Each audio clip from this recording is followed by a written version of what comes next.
this.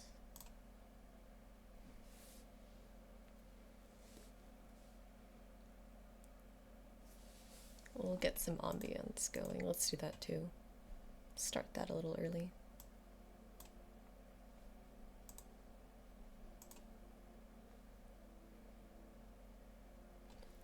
Oh boy.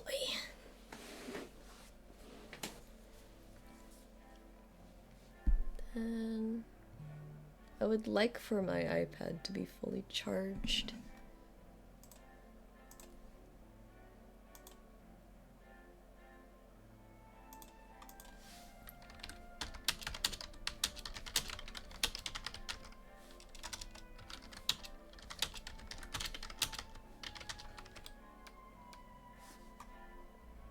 That's not how you spell ready.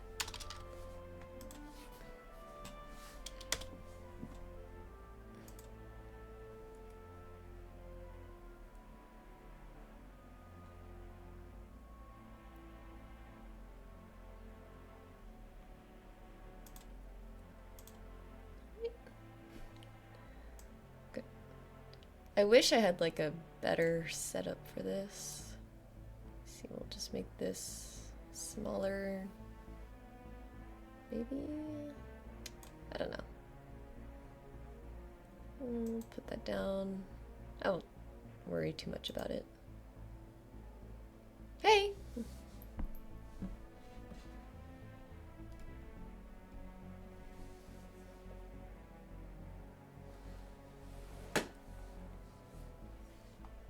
Let me turn down my music and also send you the ambiance. We have a little soundtrack for the one shot. Sorry. It's all good. Little streamer thingy. I was then booted. All good. That YouTube video I just sent, that's just like game ambience. So, I don't. Some people play D&D without like any like background noise, and I think that's insane. So we'll have that going. You can set that to loop, and then as soon as B gets here, we'll properly start.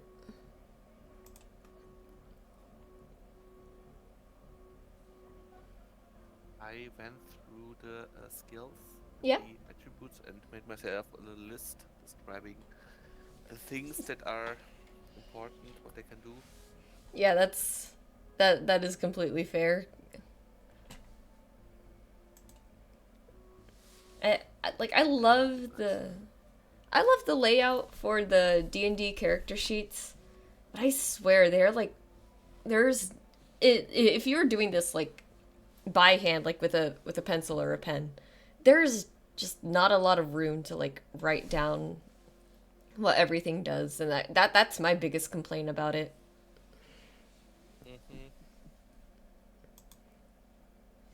I've made my own custom character sheet before. I think I shared it like at least once, but I didn't want to like confuse people, so I just went ahead and went with the standard one.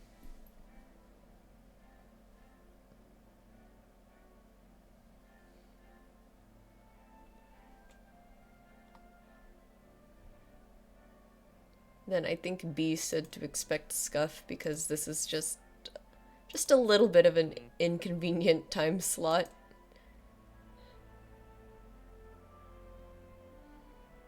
Let's see when they arrive. If I have time beforehand. Oh boy. To make pick crew of my character. Oh yeah, pick crew would be really cute.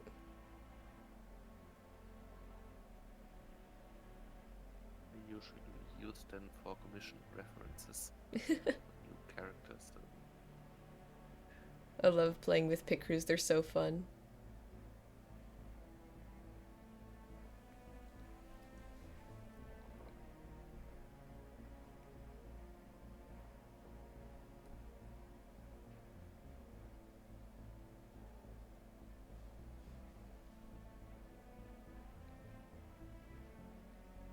Yeah, they said this time slot should be fine. So I think we're good, and we'll just wait for them to show up.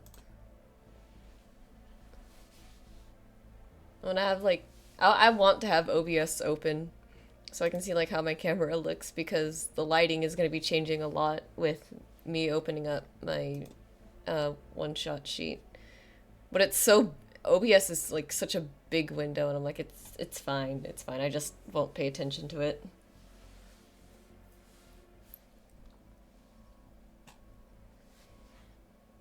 Want us to be on your stream, or No, it's would you okay. prefer not to? It's okay. You don't have to worry about it. I'm sure it'll be fine.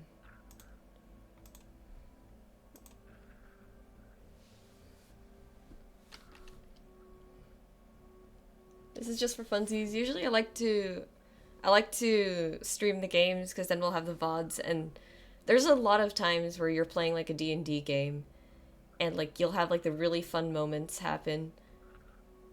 And like the live online games are great because you can always you'll always be able to go back to them, which I like a lot. So I'm doing this like way more for like for like fun recording things and less like actual Twitch stuff. I'm gonna share the Twitter post about it though, just in case anyone else wants to hop in.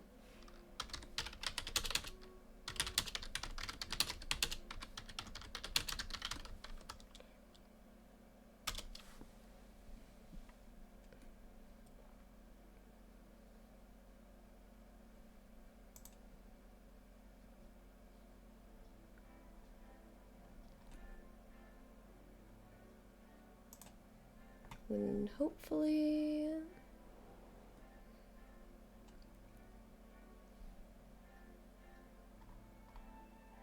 Dwarves have pointy ears in D&D? Which one? Dwarves, if they have pointy Dwarves. ears or human ones. Oh, shoot. I think they have a one... I really want to say they have round ears, but I can't remember. Is that in the thingy that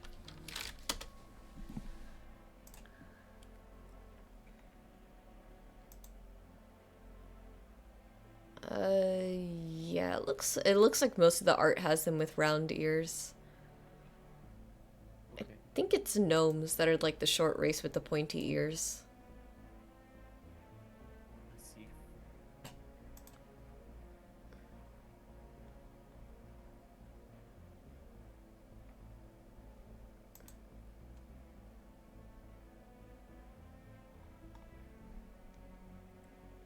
I can see him online, but I don't know like what's happening.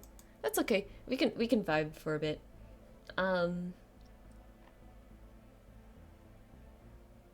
I think you saw the stream art already, yeah? Which one do you mean? The one I The posted, stream that- the one I posted just a little bit ago. You mean the cover art? Yeah, the cover This art. one shot, or Yeah, the poster. with the three Yeah, with the three, figures? yeah, with the three people on them.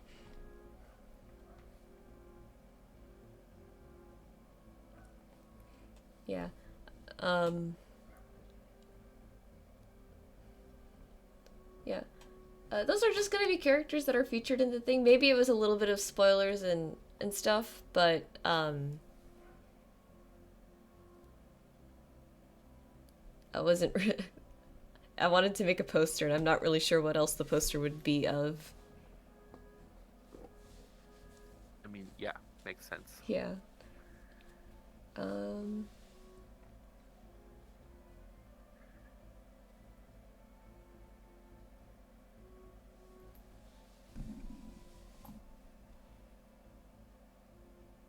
Okay, I confess, Yes. for the appearance, the first thing I did was Google Dwarf Shadowrun and then use it for hair color and so forth. So That's fair.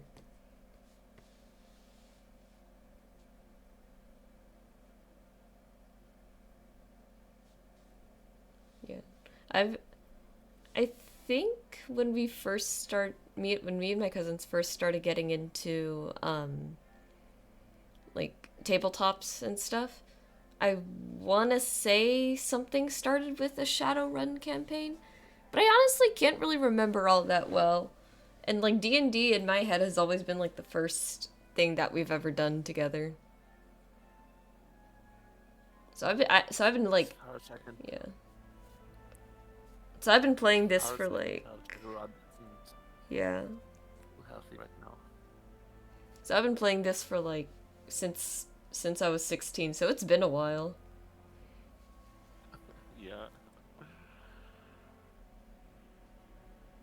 Come to think of it, when I was at a convention in September, I played Pathfinder. I Oh, just looked it up, and that is D&D based as well. So yeah. that's the exposure I had, but that one was a one shot without any combat encounters. Ah, I see. Yeah, I like to put a combat, at least one combat encounter in my one shots because I think like that's part of the fun of D&D. Like a little bit of combat, nothing like too intensive, but like something there make to make the players like I don't know, make things go boom and stuff. I've never played a Pathfinder game before. I will say that. Was a one shot for, I don't know, 2 hours, 3 hours. Yeah, that sounds Actually, about did right. the same round for multiple groups a day. So Yeah. yeah, Let me add our other player real quick.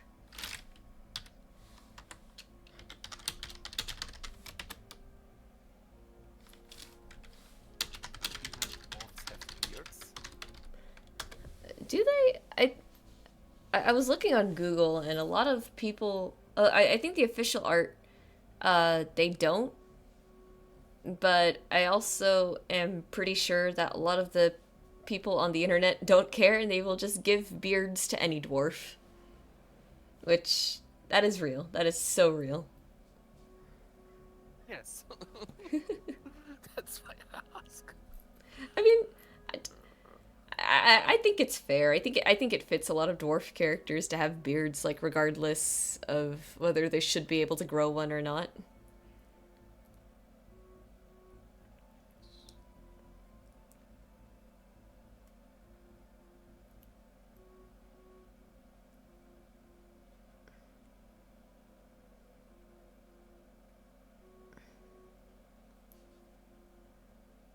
I am hoping like they are okay because I'm just here like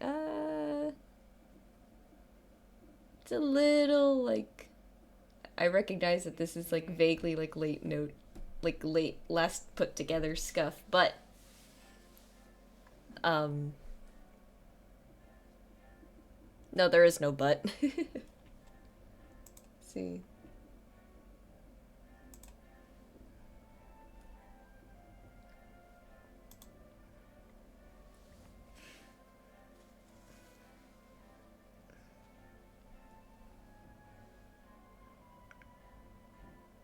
Hmm.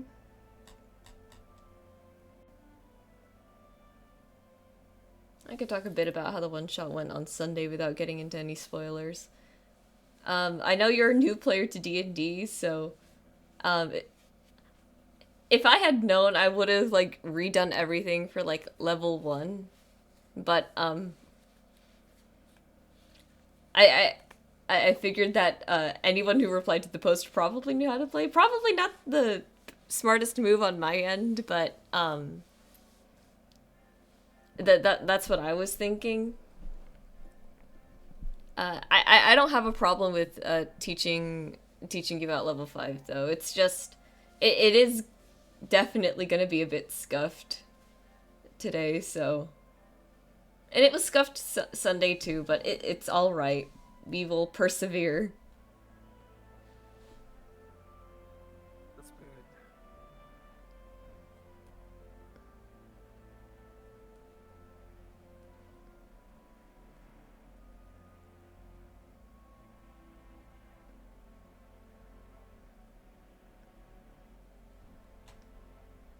Oh my god. Hi, Addie. There's someone in chat. Hello. You can take a nap. We're still waiting for our other player.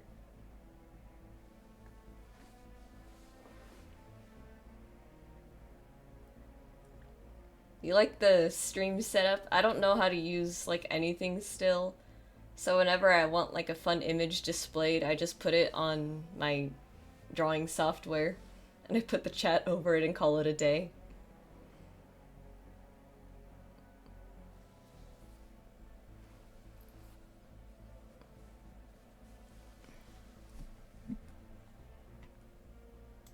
Let's see.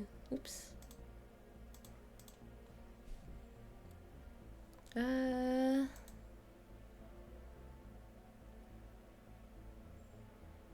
I don't want to be pushy, but we are on a little bit of a time crunch because I don't want to keep you up too late. Can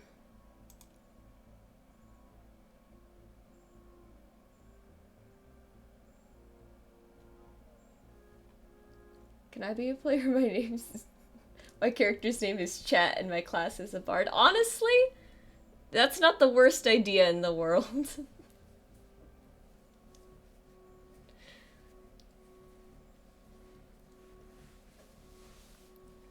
I feel like roll stats for me. Unironically, when I was building this for my game store, I had oops, I knocked my camera. Unironically, when I was building this for the game store, I do have a bard character sheet that I built for the thing because the encounter was balanced around the 4-player characters that I made. Because I didn't want combat to slog, but I didn't want to make the fight super easy for my players, but I also didn't want to make it super hard. So technically, Addie, you do have a sheet.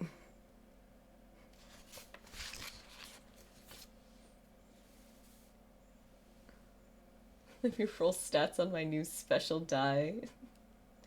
It better be a d6. It better be 4d6. I'm kidding.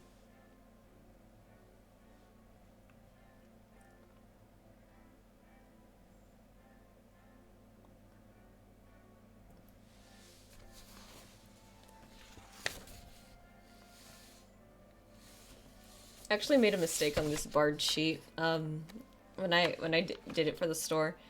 This is supposed to be a College of Whispers bard, or no, College of Spirits bard, but I accidentally left the College of Whispers up here. These numbers are so scuffed. Uh-oh.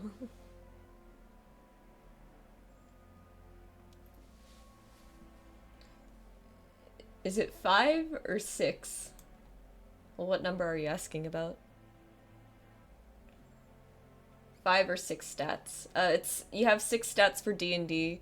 I did standard array because standard array is just really fast and easy to do real quick.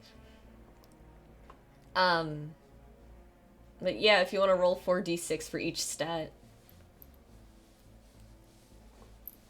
Let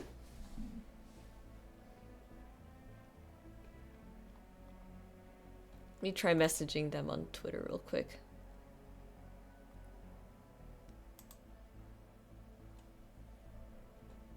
Okay, so get a load of this. Oh no. 8, 1, 20, 4, 9, and 2. Jesus. Alright, well if you're a bard, you're definitely putting that 20 in charisma. But then everything else is... Wait, how did you roll a 1 with 4d6?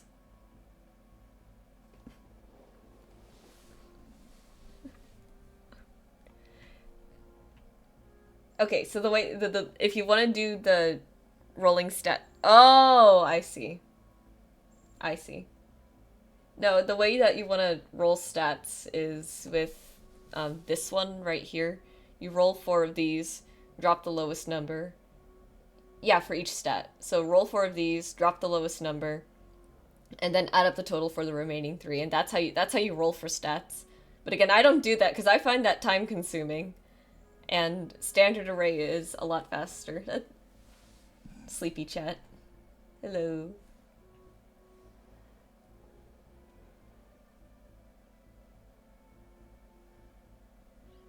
I'm gonna message. Oops, there we go. Oh, this is cute. Let me show it on stream. Copy image. See, this is why I like the Paint software. I can just open a new canvas. Oh shit. I can just open a new canvas. I'll go 1,000 by 1,000 because I don't think Pickaroo images are that big. Yeah, there we go. This is I could call you Kira, right?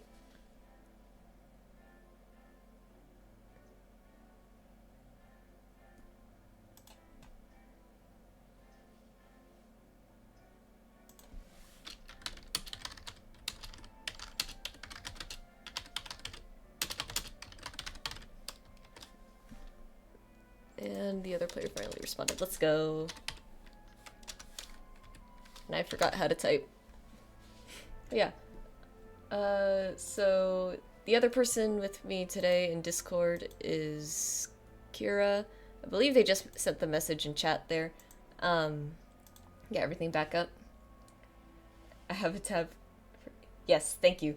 You don't gotta talk in chat. You can talk on Discord too. Those are some funny stats. Yeah, this is Kira's character for the one shot. They're using one of the sheets that I had pre-made for when I ran this at the game store on Sunday. Her name is Gina. She's a mountain dwarf. She's a fighter. I like this a lot. This is a really nice pick crew, actually. I like the line art. Some good line art. Yeah, very cute. Then B said he'll be here in a few, so I'm gonna have this open. Hope you guys like the ambiance. I like to choose soundtracks for my one-shots because I think silent D&D is just a little awkward. And I could have just... I like the idea of having one as a stat. What's the modifier for one real quick? Modifier... chart. If you had a 1 as your ability score, your modifier would be -5. I'm not sure if there are any checks you can pass. Yeah, -4 or 5, exactly. I'm not sure if there is any, like, ability check that you could pass with a -5.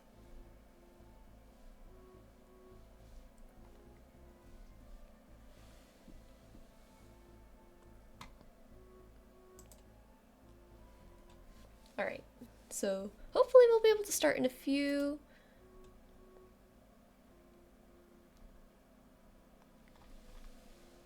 Alrighty. Seems to be great. Oh, thanks for sharing the pick crew with me. Yeah, I'll definitely like use that to like fiddle around with some D&D characters next time I want to make some. Yeah, a -5 modifier for con checks. If a check requires a 15, you're basically screwed and need to crit. Yeah, basically.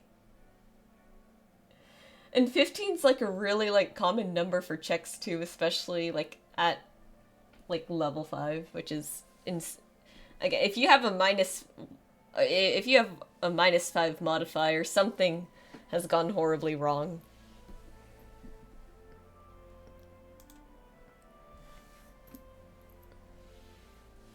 Yeah. Ambiance is good. This is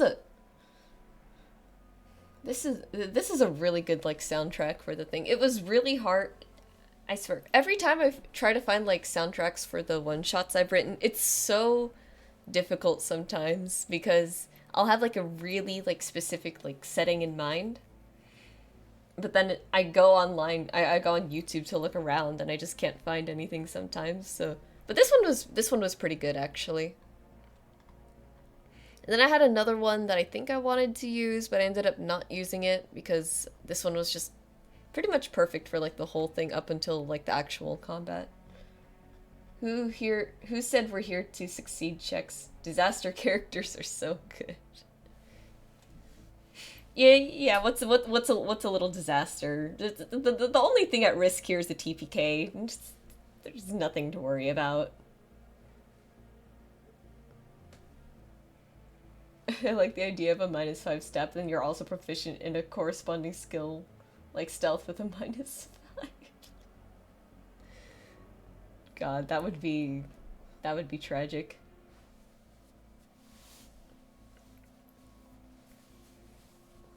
Imagine, like, what would be the funniest stat to have a -5 in?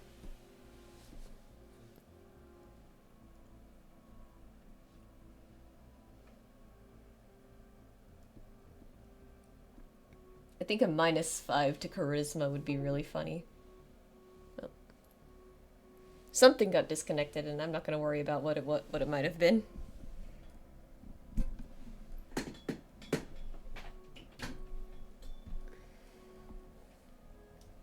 Just gonna unplug my iPad real quick. Probably either Connor. Yeah, that's what I was thinking. -5 wisdom, orange cat incarnate. Very true.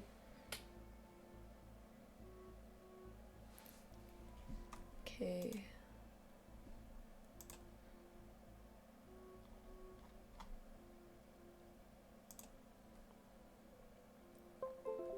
Oh my god.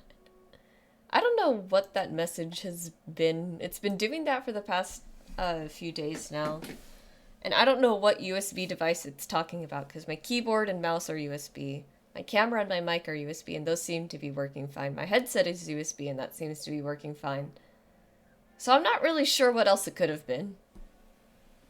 It might be some of the other LEDs that I have here that I just haven't been using.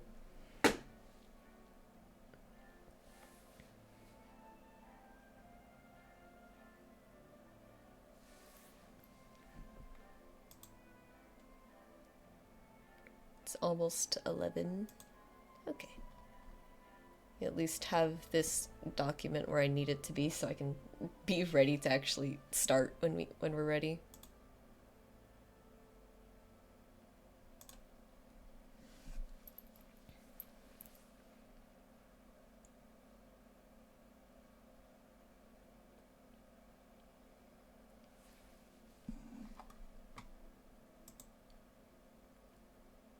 I can see the users here.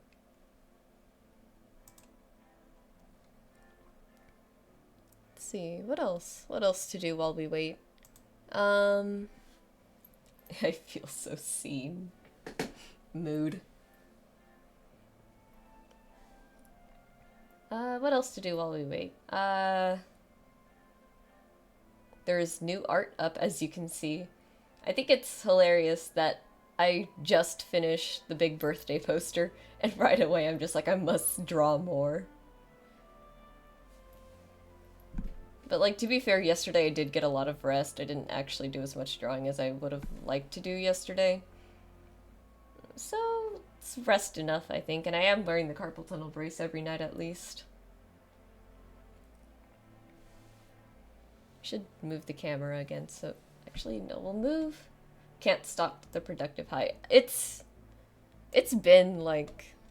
It's been, like, a huge high for me. It's been great, actually.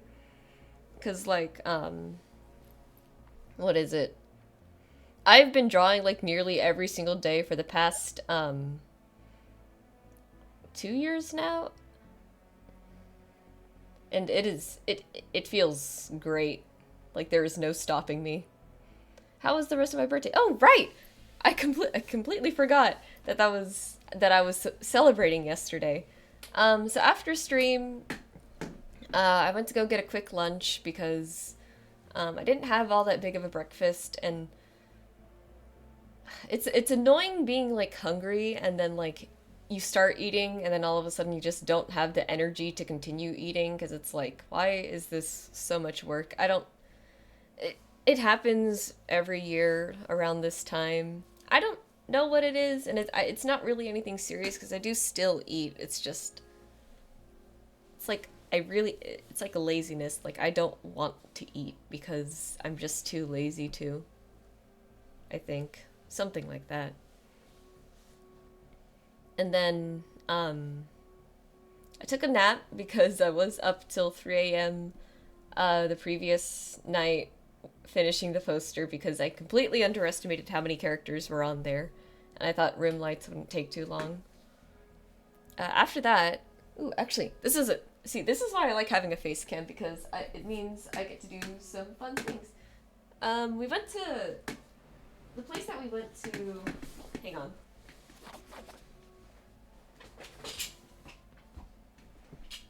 Put these here so I can show them off to the camera.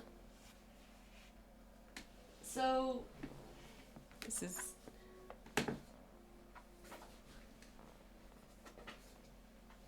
I'm so sorry I had to blind you guys with the gates of heaven that is my window.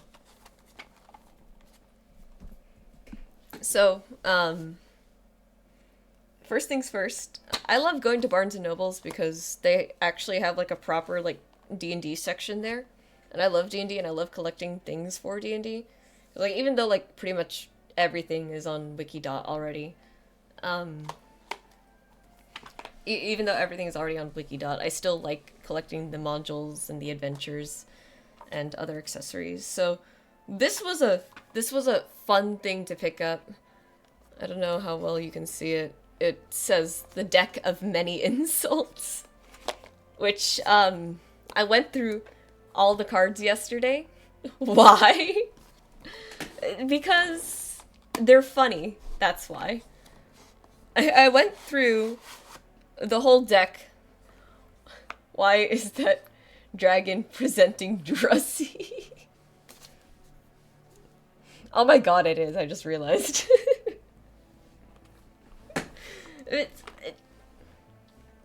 It's supposed to be insulting. It's supposed to be crass. The inner box here has the dragon giving the middle finger. It's very cute. It's very cute. We have Discord open real quick. Okay. Very good.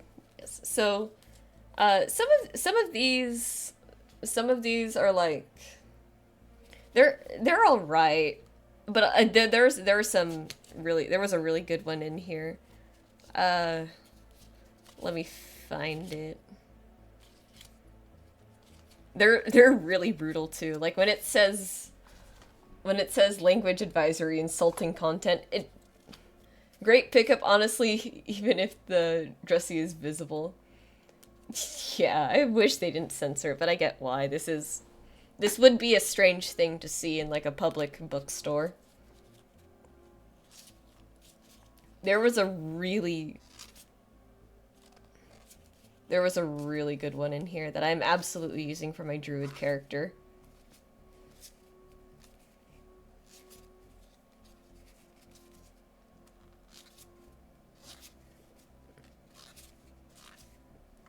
Hello. Oh, hello! Sorry about the wait. All good, all good. Kira, are you ready to start too?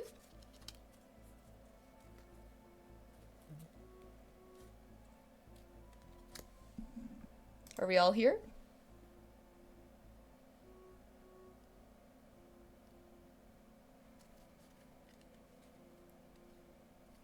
I do not know. I'm gonna turn you up just a little bit because it is a tiny bit quiet, but alrighty. Alright. And then Kira, are you here? Are you on mic or am I gonna be talking to you through chat too?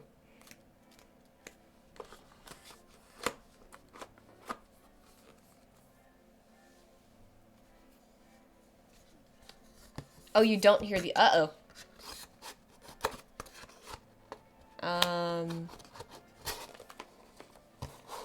That okay, let me try something.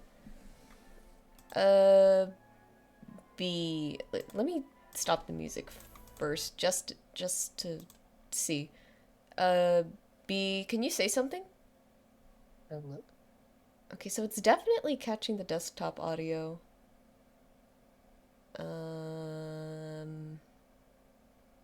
I don't know what else that's gonna do. Sorry, Very. just came back. Oh, all good, all good. Okay, just very quiet. Okay, so we'll put the user volume up all the way, and then all of us are here now. I appear so. Okay. Did you see my message about the 50 gold pieces? Yes. Alrighty, and then let's see, how do I want to do this? Let me. I forget how Discord works. Not Discord face cam. You know, it's okay. It's okay. We don't need to worry about that. So, the YouTube video I sent B, that's gonna be our little ambience for the one shot, and I will send another one when it is time to change the soundtrack. Do you guys want to introduce yourselves before we jump in?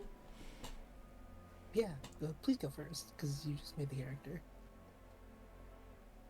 Oh,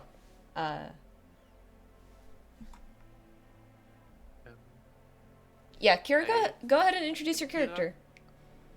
I play Gina. She's a war fighter and soldier actually.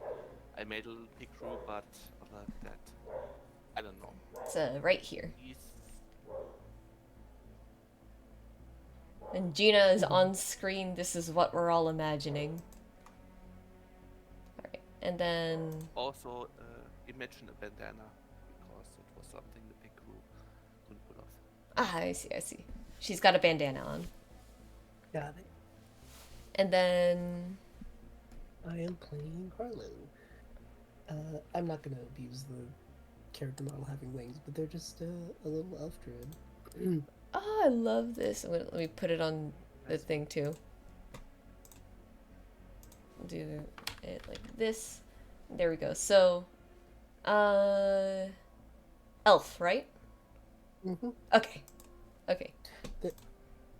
They're technically a homebrew, but I'm just running them as an elf for the sake of the one shot. Okay. Gina, dwarf fighter with a bandana. Yeah? What's not to love? So true. And then we have Harlow, yeah? Yep. Harlow, the elf Circle of Stars druid. Mm-hmm. Okay, without further ado, let me make sure I have the right Google window open. And let's begin. The difference between the upper and lower cities of Crypthaven is night and day. Upper Crypthaven appears as a small druidic grove littered with various types of fungi and tall pine trees. There are some houses and shops littered here and there, and the main residents of Upper Crypthaven are comprised of the living. Lower Crypthaven sits in a cavernous opening in the Underdark and boasts a more grandiose architecture to house its mass population of undead. A flight of stairs carved into the stone winds down deeper and deeper, leading up to a tall iron gate. On the side of the well-lit path, numerous undead either sit outside with blank and tiresome expressions or stand in line with a look of urgency. Another, shorter line has formed in front of another gate, with a sign overhead reading "Living Visitation Starts Here." After a quick inspection by a security guard, you are all allowed through the gate.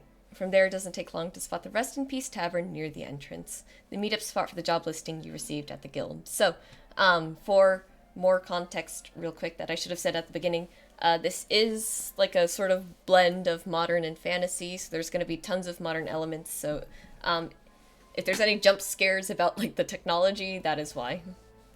Okay. No, that's true. That's cool. Alrighty. And then, as you guys walk into Crypthaven, you see the Rest in Peace Tavern, and you do see, like, a good glimpse of the rest of the city. It's fairly dark. Obviously, it's in the Underdark, and, what's in this pint of ale? A gun. Oh my god. It's pretty dark, as opposed to the surface world that's normally lit with electricity. Sometimes the occasional torchlight. Here, it's very much just different bioluminescent plants acting as lanterns here. As you walk around, as you look around, there's tons of undead, and it's kind of like a jarring image of just someone with, like, half their body decomposing, but then still wearing something like a business suit. Good. Yep. Do you guys have any like initial reactions as you walk in? My feeling is I'm deeply uncomfortable. This is, I don't know, Yeah, that's what fair. there could be. This can happen to me any minute. I don't want to be that. Yeah, being undead is definitely just because you're undead does not excuse you from being underdressed. Very true, but yeah, being undead is definitely a curse. Uh, do you want to make a quick history check for me? Just for some fun lore bits. This isn't going to be super important. One moment. All right. Is somewhere on the screen, I guess, or is that knowledge or am Uh, I? yeah. Go to your skills, and then you're gonna find history, and you'll roll the d20 and add that. Ah, I see. Yeah, -1. I have your sheet pulled up, And so no worries. 13 rolled, so 12. 12. All right. Crypthaven is definitely not some sort of well kept secret at all. It's pretty well known that there is an undead sanctuary. Because undeath is typically a curse, usually not self inflicted. Um, uh, Crypthaven isn't just a city; it's a sort of like safe haven sanctuary of sorts for refugee undead, and that is what everyone is doing here. Uh, this is their chance to get back to a sort of like normalcy that they used to have when they were I living. see, and I mean, I feel sympathetic and sorry for them, but doesn't make it easier. All right. Harlow, did you have anything to say about Crypthaven so far? I I weirdly think Harlan really enjoys it. You think he enjoys Um, it? they're they're they're the kind of person who thinks like who would blindly go into the everyone deserves a chance kind of mantra, you know? All right, that makes The fact that this place exists for the undead makes them feel a lot better, I think. yeah, and that definitely makes a lot of sense, and that is absolutely in line with the way Crypthaven operates. Mm-hmm. So you two are standing in front of the tavern right now. This is the meetup spot for the job listing you received at the guild. The job listing itself didn't have too many details, just a promise of pretty good, just a promise of rewards and a further description at the meetup spot. So do you guys walk into the tavern? Sure. Alrighty, let me just turn down the music just a tiny bit. All right. As you walk into the tavern doors, you're met with a fairly empty sight. There's maybe like one or two undead patrons sitting at the tables.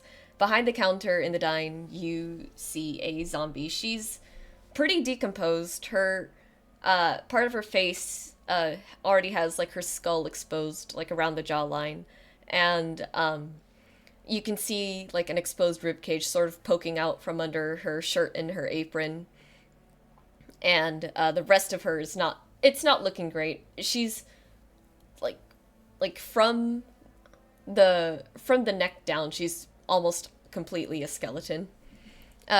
She when you open the door, she turns toward you and she puts on the brightest smile that she can given the circumstances. And she goes, "Hi, welcome to the Rest in Peace. I'm Tabitha. Are you going to be here for dining or housing today?" I look at Harlow. Please do the talking. Oh, of course. Hello. Um, I suppose dining for now. I believe we're here to speak with someone. You're here to speak with someone? Oh, would you happen to be the people who took up my job listing at the guild on the surface? Oh, I suppose that would be it. Yes. Oh, perfect. Yeah. Take a seat. I'll grab some menus and then we'll talk over at that table over there. And she kind of gestures towards like a back corner and everything. Little nod and then kind of pulls, you know. Yeah. She takes like one quick look around the dine. Most of the patrons seem like they're not gonna be needing her assistance anytime soon. So she grabs the menus, kind of like hands them to you, Um, and she sits down with you. All right. So, I need to give a little bit of context before I give you all the job details. I'm dead. Okay. I'm dead. They nod. I think all of us can see that. Mm-hmm. And when I died, um I was separated from my partner. Um and I've been dead for a long time. I've been living in this city for 5 years. Um I've just, as messed up as it sounds, I've just kind of been waiting for Cammy to show up. I guess things really do work differently when you live in Crypthaven the way I do. The way most of us do, actually. And eventually, Cammy did actually show up. Her spirit is here right now. She showed up 4 days ago, and she's still getting settled in upstairs. Mm-hmm. So now that she's here, uh, I've I want to pick up right where we left off, and propose. There's just one sort of big problem. Um, we're already Is it? focusing on trying to save up for a more corporeal body for her to inhabit. We're already so that's going to eat a lot into the tavern funds, and it's not like I have much to offer already towards that. But the nice thing about that is that we have an eternity to save up for that. So obviously there's no rush, which means there shouldn't be a rush for the engagement ring that I want to buy for her. It's just I I realized I have an eternity to save for the ring, right? But even Mm-hmm. with an infinite amount of time on my hands, I'm just tired of waiting. I feel like that's all I've been doing since I was resurrected like this. Cammy's finally here, and I want to have that special moment we never got in life. So, if you guys do this for me, this would be a huge, huge favor, and I would be in your debt quite literally forever. So, what can we do for you? Uh, thank you. Thank you for taking it up, it seems. So, the jeweler in the city, she goes by the name Lady Tarantella. She runs a shop called Eternal Treasures, but she also happens to run a televised blood sport across Akora. Um, Now the rings are expensive, and the prize for winning the Necronexus usually is monetary. But she's kind of known to make special bets and wagers with combatants that she likes. So, um, I I guess the job then is if you could enter the Nexus and maybe win one of the rings, I would be more than happy to reward you with whatever you need. I already talked with your guild master too. Um, he said he was willing to reward about 1,000 RP, which he said should be enough to put you in the guild's top 100 leaderboard. And as for my end, I can't offer much money wise, but I'd be willing to let you guys use my services here at the Rest in Peace for free, for life, or in death. Take your take your pick. Well, that's very generous of you. I don't see why we would say no. Thank you so much. Really, this is huge. If you have any other questions, though, I'd be willing to answer them. How do you win the game? I've never heard of it before. Okay. I watch the fights sometimes, not super often, but usually for the special matches, Tarantella likes to pit her combatants against very special enemies that she handpicks herself. Mm-hmm. And it's usually just it's one round, it's one match, it's fight till there's only uh, one person left standing. Obviously, for you guys, you're a team, so until you guys are left standing, hopefully. Right. We'll get it done. Mm-hmm. All right. If that's everything that you had to ask, I believe. Yes, Tarantella's jewelry shop. Eternal Treasures. If you exit the tavern doors and you make a left, you can just keep walking straight. You can't miss the building. It's very flashy. She's a really Left and then straight, very flashy building. Yeah, can do that. all right. And just one more thing before you guys go. Um, if you happen to come back here anytime during the day and you see Cammy, she's an elf spirit with long hair. She's a ghost right now, so she's kind of blue all over. Just could you keep this whole thing on the down low? I really want this to be a surprise. No, of course. Thank you so much again. Uh, I, I better get back to work. She says as another like tavern patron sort of walks in. And I believe that's going to finish up the discussion with Tabitha, right? Yeah. Okay. Yeah. So, stepping outside of the tavern, you're met with the twisting roads of Crypthaven. Bioluminescent lanterns, as said before, act as street lamps, blanketing the surroundings in ominous blue light. Occasionally, severed hands skitter from shadow to shadow. Most people cast a quick glance in your direction before shrugging you off. While it seems the living are a rare find in the lower city, it becomes clear that adventurers pass by frequently enough. Following the directions Tabitha gave you, you just walk along the sidewalk until you see the shop's name written in stylized cursive on an LED sign across the top of the building. Is there any plan that you guys want to take, like going into the building? I think because to Harlow it seems like it's like an established part. I think they're in the mind of just let's just walk in and ask, you know? Walk in and ask, okay? Mhm. Gina, how are you feeling about the whole situation so far?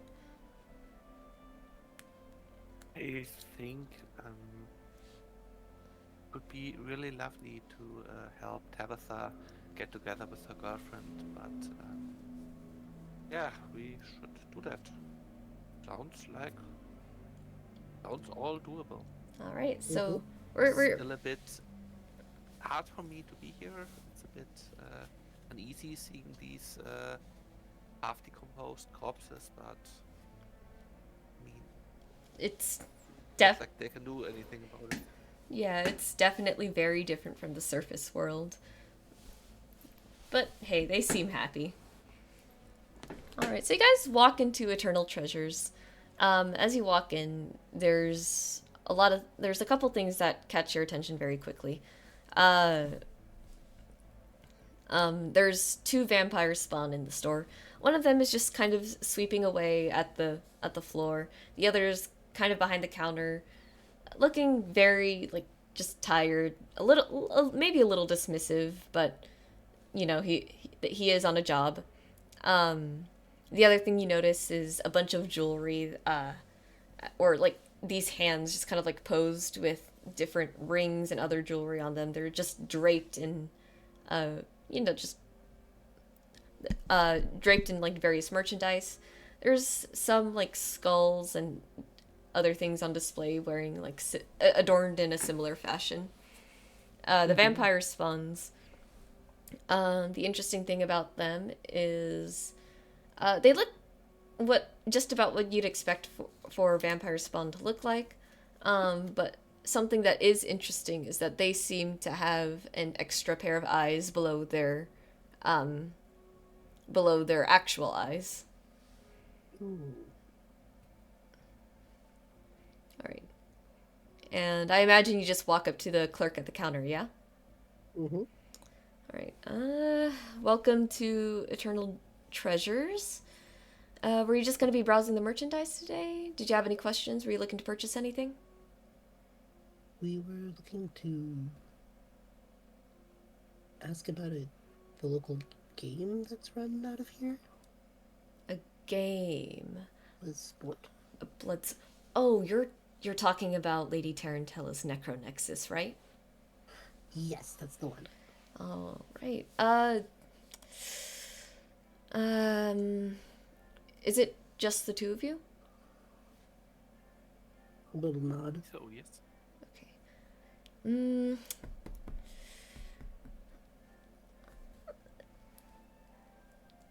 I don't mean to sound rude or dismissive, but, if I could count the number of adventurers who walk in every day to ask about entering the Necronexus, there would not be enough lifetimes to amount to all of that. And I've been here a while, so to say. She's... Tarantella's a very busy woman. And the thing about her, you two could be the most skilled competitors in the world, right? Her thing is... She's weird. She doesn't care about any of that. What she finds significantly more interesting is if you could put on a good show. By her logic, her words, not mine.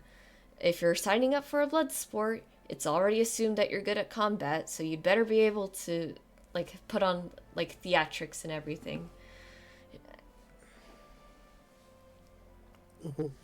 I suppose in some way that makes sense.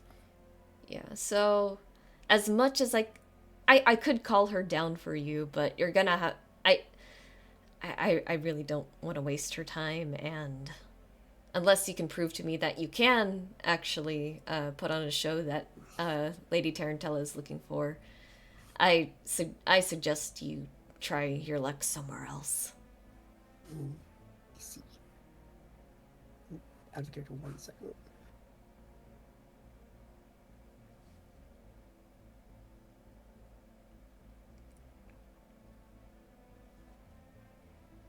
Right.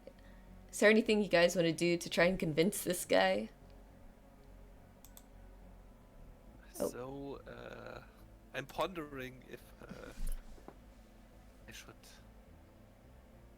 branding as putting some fake cat ears on, Fake cat cat tail. ears? and branching as a cat warrior. As a cat Tina the warrior. cat warrior. Oh, this might be too much in a place like this.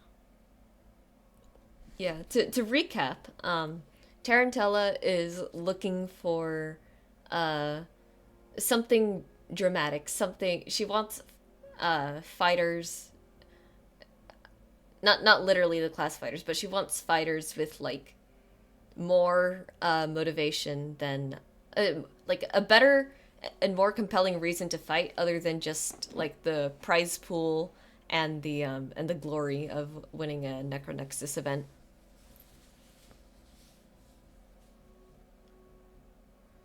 This could be an idea if we try to offer party cop. No, one good one bad one. I feel like I'd be the bad one. It's something I'm good at.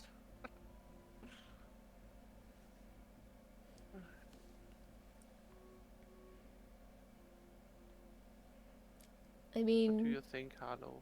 Can you pull off being the badass? Let me be the voice of compassion, trying to save these people here.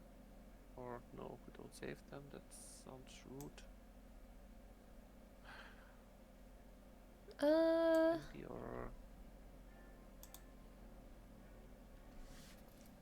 I think B stepped out for a moment.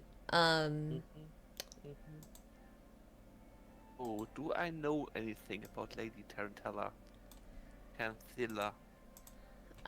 Go ahead and make another history check for me.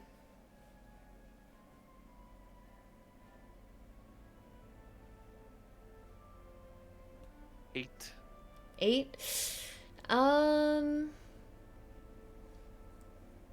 You've definitely you probably have never watched the Necronexus on TV before. Um but you are aware that she's like a very eccentric character at the very least. You don't know much about her history, you don't know much about her motives or anything, or but you do realize, like, given everything that the vampire spawn has also said, that how should I put this? She's definitely looking for people who want like a really she's looking for people with like a really passionate reason to be joining her thing. It could be anything from like anything from like a false narrative vengeance quest thing to just the straight up truth on what you guys are actually here for. Hey, Eva. But do you think we could go for the straight up truth without naming names that we are trying to get an engagement ring, make a newly reconnected, rejoined couple able to marry? I think that works.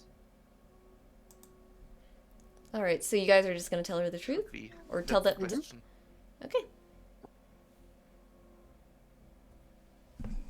So yeah, go ahead and let the funny vampire spawn guy behind the counter know.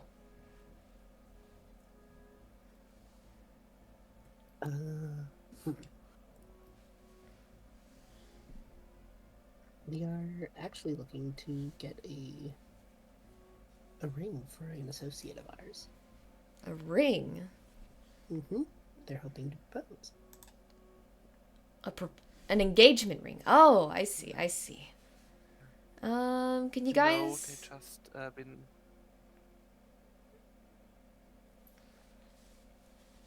They've just been reconnected to their. That does sound like It does sound vaguely promising. Do you guys think you could make a quick persuasion check for me? Yep.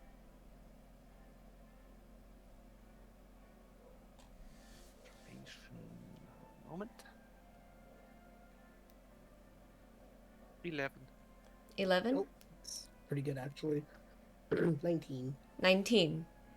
Alright. Yeah, the vampire spawn, he sort of clicks his tongue like... Alright, I think that might work. Let me just call her, and he has a sort of like intercom behind the register. He presses a button. It's like, Lady Tarantella? Someone is here to... They want to enter the Necronexus. There's a little bit of like a static before another voice comes up on the speaker. Like, they said, better not be another waste of my time. No, it sounds pretty promising. I was thinking maybe you could talk to them directly and you can see for yourself. Very well. And there's a thing.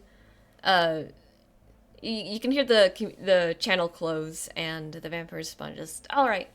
So, she'll be with you guys in a minute or two. Me and Rowlin over there, we're just gonna get out of the room. I can't stand being in the same room as her. So, good luck talking to her. And he sort of like nods to his buddy, and they kind of like usher themselves out, just sort of into like a separate back room and everything. Enough to rob the store. Huh? Do you really want to rob the store? No, Okay. no. That unironically, that was an option that I did prepare for just in case people were like, "What if we just stole the ring?" And I'm like, "Well, you can do that. You can technically do that." Seems like a bad idea. Maybe just a little bit. Yeah, looking around again as you're kind of contemplating because the store is like empty at the moment. You do see some security cameras just kind of pointing in like all corners of the store. Yeah, that would go well. I'd like to have a look for rings to make the story a bit more believable or convincing. Uh, So just browsing what she has for rings on display. yeah, I'm not gonna make you roll for that. There's tons of rings on display. Specifically, there's a display case in behind the counter. Uh, again, a lot of there's just a lot of like severed hands, just kind of like posed with all kinds of rings and other things draped on their fingers. Uh, from what you can tell, uh, Gina, as a dwarf, you definitely know your rocks very well, be it gem or mineral. Yes. Hmm. That's your Yes. stone. That's your stone cutting feat. It does not take long for you to recognize that the stones behind the glass display, behind the counter, those are indeed sanguine diamonds. They are speckled with different spots of red, amidst like their like this other sort of like clear crystalline structure.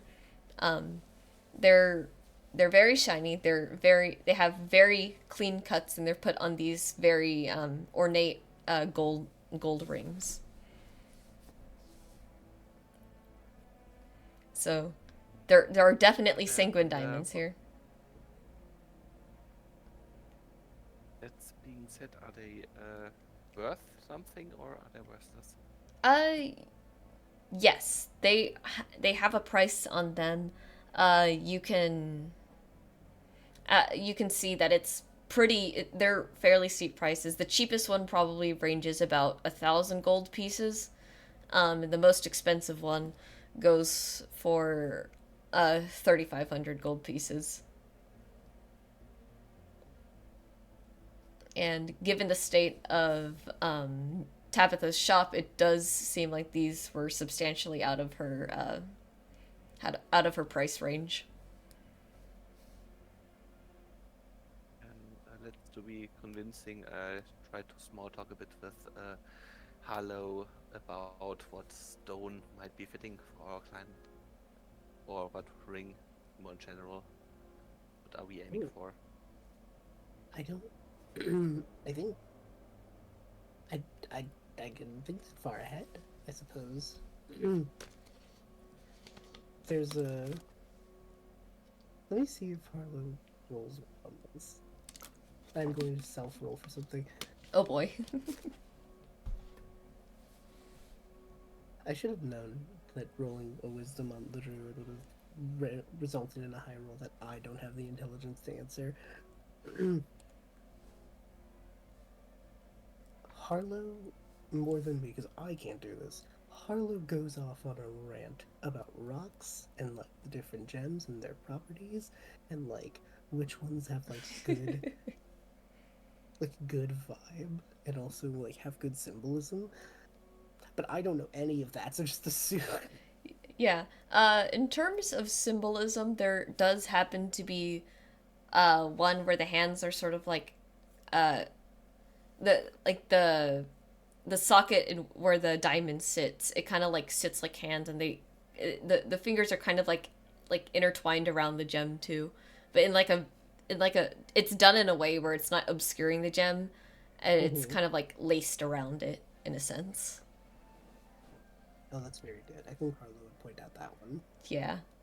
And I think as Harlow, you're pointing it out, you hear like the sort of clacking or clicking of like these like high heels descending down the stairs, and um, the vampire lord Tarantella makes herself known.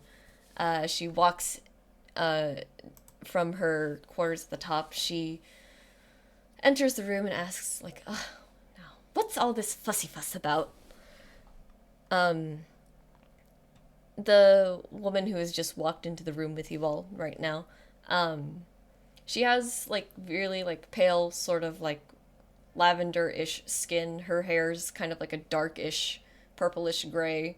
Her eyes are a very, very deep crimson. For anyone on stream right now, by the way, it is just... I am just describing what's on the poster. I should probably just send the art in chat. That would be the smart thing. Copy. We'll just send that in chat real quick, and I will continue describing it. She has like these very like deep red eyes, and like the vampire spawn who were in the room previously, she also has the extra pairs under them, but she also has like an extra like chelicera at the corners of her mouth. If you guys want, you can also roll another history check to see if you know anything about why this vampire lady looks like this. Okay. 11. 11. And Kira? Ooh, 2? I'm sorry, I'm stupid. It's okay. So I like to imagine like Gina's there, like that's not a vampire, right? Harlow, you know just enough about the history of vampires in Akora to understand why she kind of looks like this. To your knowledge, vampirism originally came from 3 different lords. There was one representing the bat, one representing a leech, and one representing a spider. It seems that Tarantella is cursed with the arachnid strain of vampirism. That's super cool. Thank you. To my knowledge, she has nice shoes. She's very like she's very like gaudy with her outfits and everything. It's very flashy, very over the top. And once again, as she comes down, she asks, "Well, what's all this fussy fuss about?" Oh, it's a pleasure to Hi, meet you. Hi, milady. We're just looking for a ring we'd like to win for our client in the game show. You wish... Trying to help 2 lovers get a ring to finally come together. Well, that certainly is interesting. You wouldn't happen to be one of those lovers, no? Because it is just a little disappointing. No. Yeah, as I thought, it is Sorry. a little disappointing that the person fighting to propose to their beloved isn't here, but I do... I suppose that wouldn't be particularly... Game. Suppose they wouldn't be particularly exciting if they had entered and then lost immediately. I do like the idea. No, it's important to look out for another because that's how we thrive. So we're here to fight for them, for both of them and their love. To help both of them. Could you tell me more about this young couple? Maybe not young, actually. I don't know how old they were. But could you tell me more about them? Well, they both live here. Maybe in due time they asked to be a bit.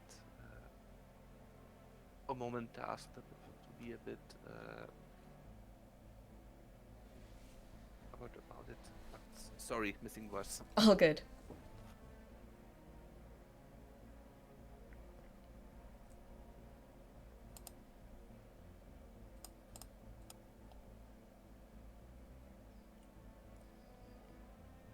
A bit of a surprise, you know.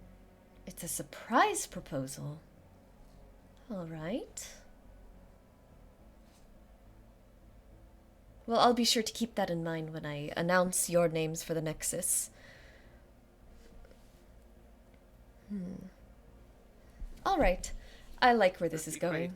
I can spin a wonderful tale about this, I think. That That's great. that being said, I do have to choose a competitor for you.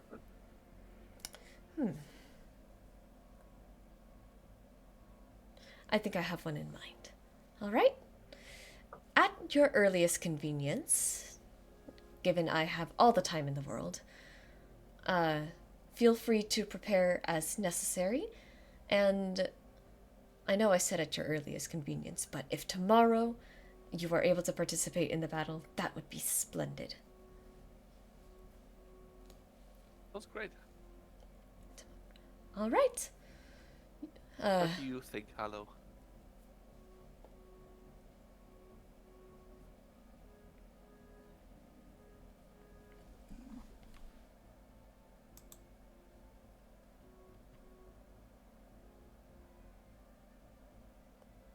Are you there?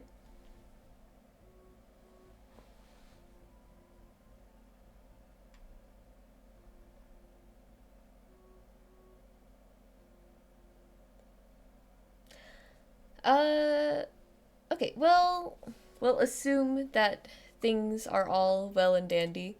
Um, so Tarantella goes, perfect. Well, I must begin my own preparations for tomorrow, so I'll be seeing you then. Ta ta! And she sort of just like walks back up the stairs, and as she does, after a bit, the vampire spawn walk back into the room. They look a little bit spooked, but it's nothing like too bad, it seems. And they ask, so you I really look got. at Harlow and wonder what they had about. She was nice.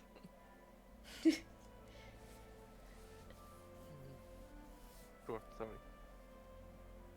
Is everything good?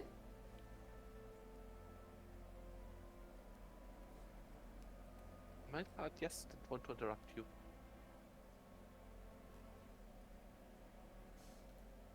I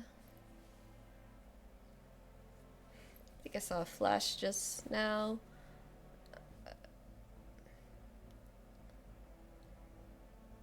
We'll wait a little bit. Because I know they said like Wednesdays is just kind of like a sort of inconvenient time, but this was the only other day I had off. 2 minutes, and I can make that happen. Okay, yeah, sure, sure. So we'll take a tiny pause there. I'll try to remember where we left off. Yes, next will be going to the tavern.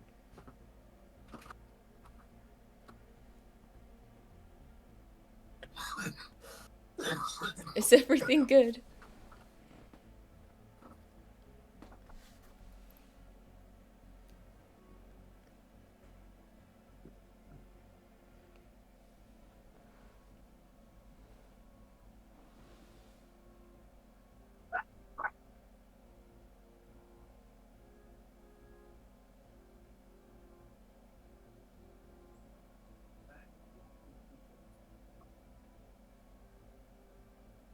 I really should find like a better way to do the D&D one-shot streams if this ends up becoming a regular thing in the future.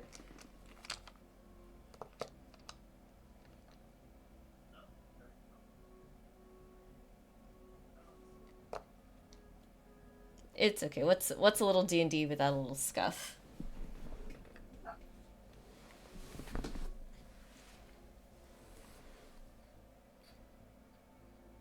Also, Kira, you're doing really well for a first-time player. Not my first time Oh, playing roleplay, so yeah. I think you'll grasp the combat pretty quickly when the time comes, thankfully. Um, but yeah, you're doing really well. Given doing the checks too and everything.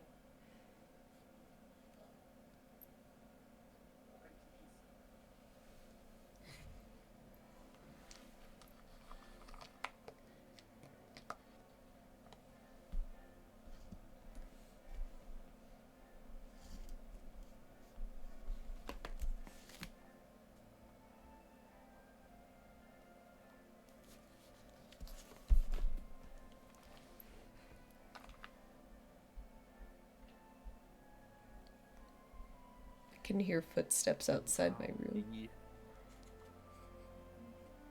I'll be back in 1 or 2 minutes. Yeah, no worries, no worries.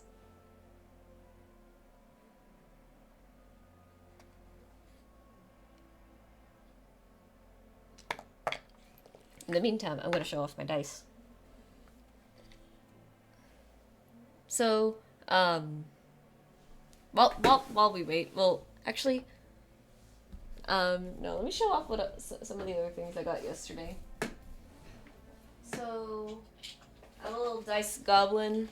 I really enjoy collecting dice, so I found this really nice, frosted, blue frosted set, at the Barnes & Noble yesterday, which was really fun. I wish the glare from my monitors wasn't on it, but I have that. And then I have a cousin who's like super into like samurai and stuff. So I figured I would get her these this set, which has all the numbers on it, but the numbers are Japanese characters instead of the actual number itself, which I thought was really cool. So I think next time I see them, I'll hand that off. The other thing that I got here, I don't know where I'm gonna put these, but these are like little mushroom LEDs, which I think is just perfect for me considering how much I loved the Underdark in Baldur's Gate 3. So, I still don't know where I'm gonna put them, but I will figure it out. And then the last couple of things was, oh, hello. Hello, I am. Welcome back. I think we're... I'm back as well. Welcome back. Oh, perfect timing. Alrighty. So, okay, as, where we left off. As Tarantella leaves, the vampire spawn sort of just, like, creep back into the room after, like, a minute or two. And, they look a little spooked. They were clearly unnerved by Tarantella's presence, but, they make their way up to you and they ask, like, well, how did it go? Better than I suppose I thought it would. We were allowed in. Oh, wow. Alright. Well, best of luck. I'm not really sure what Tarantella's gonna throw at you, but, yeah, it's, great to hear that you got in. Thank you. What kind of things are usually thrown at contestants? Kind of thing. She always handpicks them, but it's a little hard to say. She's not super consistent with it. And I don't. She's always watching. I can't give you an exact hint. I can't tell you directly what you're going to be facing. But with my best guess, the most I can tell you is, let me put this stuff away, it's distracting. The most I can tell you is,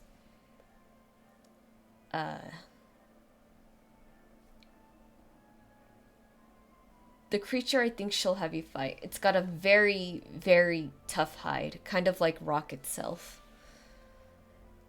You're gonna need something pretty strong to get through it. I think that's the best I can do without risking Tarantella claiming my head for that. Understandable. That was more than I even thought you would give. Good to know. Thank you, friend. Yeah, of course. And they sort of just get back to work, and I imagine you guys exit the shop. Yep. All right. From here, I have in my notes for the one shot, I have this scene titled "The Improv Shopping Scene." Mm-hmm. All right. Mhm. So, on the surface world, adventuring gear of all kinds is readily available, alongside standard weaponry, armor, and miscellaneous gear. Health potions are another common product frequently sold by stores on the surface. However, it is also common knowledge that standard healing methods do not work on a number of undead. Thus, as you guys are sort of like wandering the streets a little bit, trying to figure out how to prepare for the fight tomorrow, you really don't see a lot of healing methods or healing potions or holy artifacts for that matter. Mm-hmm. So let me turn that down a little bit. All right. So What could have they have meant with the possible enemy? You've got any idea, especially to get something to fight against? I mean, if a hide is tough as stone, I guess that just means we shouldn't be over reliant on physically harming it when we have other means. I'm a fighter. This is the only means I have. Right. do you guys want to do an investigation check to see if you can find something? Yeah. This sounds good. Investigation? With a penalty because I'm stupid? 13. 13? All right. It, Huh? Oh, sorry. Oh, wow. Harlow rolled a 19, 17, and 2. 19, 17, and 2. Yeah, that is definitely enough. As you sort of like wander around looking at the different items on display in the market, in this sort of like quieter sort of shop, you do see a longsword standing up or mounted up on a wall. And upon closer inspection, you can definitely tell that it's been coated with adamantine, but it does look just a little bit worn down. And from what you recall, Gina especially, adamantine is adamantine when coated onto a weapon makes it just about tough enough to cut through almost anything. Let's look at the price. All right. As you're looking at the price, the tag reads 20 gold pieces, and while you're looking at it, there's a new voice that sort of chirps up from behind, and it's like, "Oh, hello there. Are you looking at the? Did you have any questions about the merchandise?" Yes. My friend was interested in that adamantine sword over there. Oh, that adamantine sword. It's a shame it's been a little worn down. It doesn't cut like it usually should, but it's still fairly strong from all my testing. It's 20 gold pieces. If that's an agreeable price. When you talk to this character, by the way, it's just this hunched over like skeleton of an old woman. It looks like it seems like she might have died from old age. You can see like all the wear and tear on her bones. Like the plates in her spine are definitely like nearly non-existent. You can see like the arthritis damage and everything. Mm-hmm. I mean, looks over and they'll like, are you good with that price? Kind of, you know. I think so. You think so? Seems agreeable. All right, and she just holds out like a bony hand, and she goes, "All right, 20 gold pieces, and I'll get that down for you in a moment." Thank you very much. All right, and you can. This really isn't gonna matter in the long run because this is a one shot. But feel free to subtract 20 gold pieces from your account, And then go ahead Yeah, 1 moment. and add snipping tool. Sorry, stream.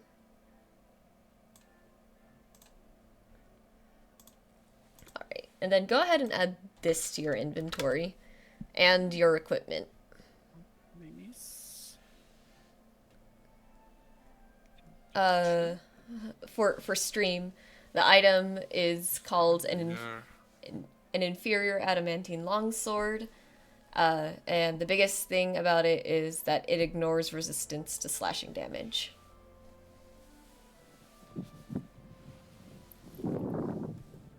It's very cool. Oh, well, thank you very much. I hope to see you again soon. Let me know if there's anything else that you have questions for. Will do. Thank you so much. Yeah, do you guys want to continue shopping?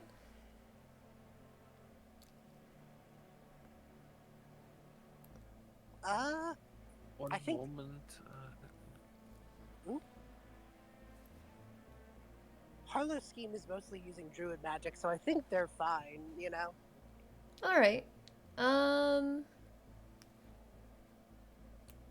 Alright, so to list off adamantine, that is really good. Yeah, I balanced it for the thing so it wasn't too OP, but yeah.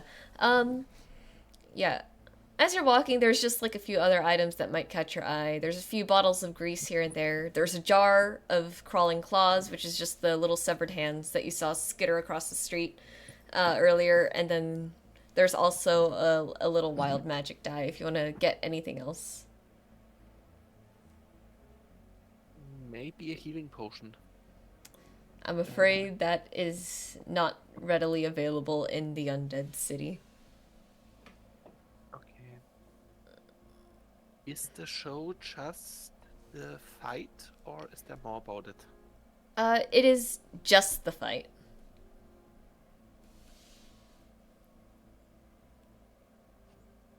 Also, don't worry too much about it. I can. Something about something like bandages?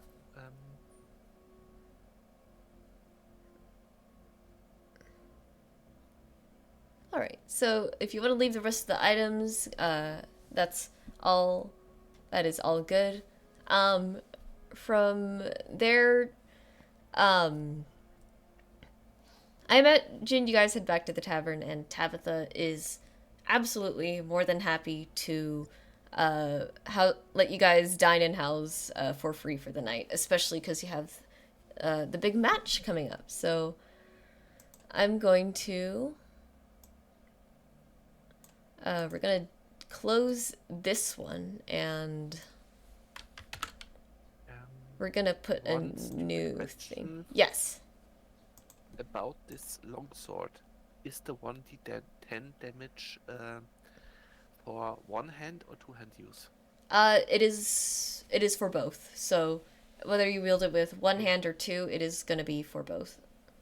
And then when you Okay, thank you. when you roll that d10, you'll get an automatic +5 damage alongside it.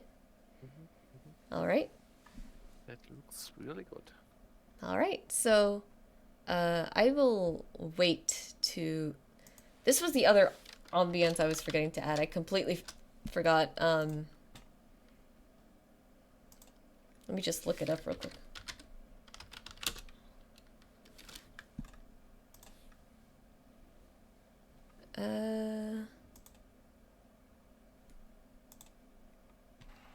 If you guys want to have this going for a little bit real quick, we're going to be using two in a second one in a bit here too. Sounds good. So for now, just play the first one and I will tell you when to play the second one.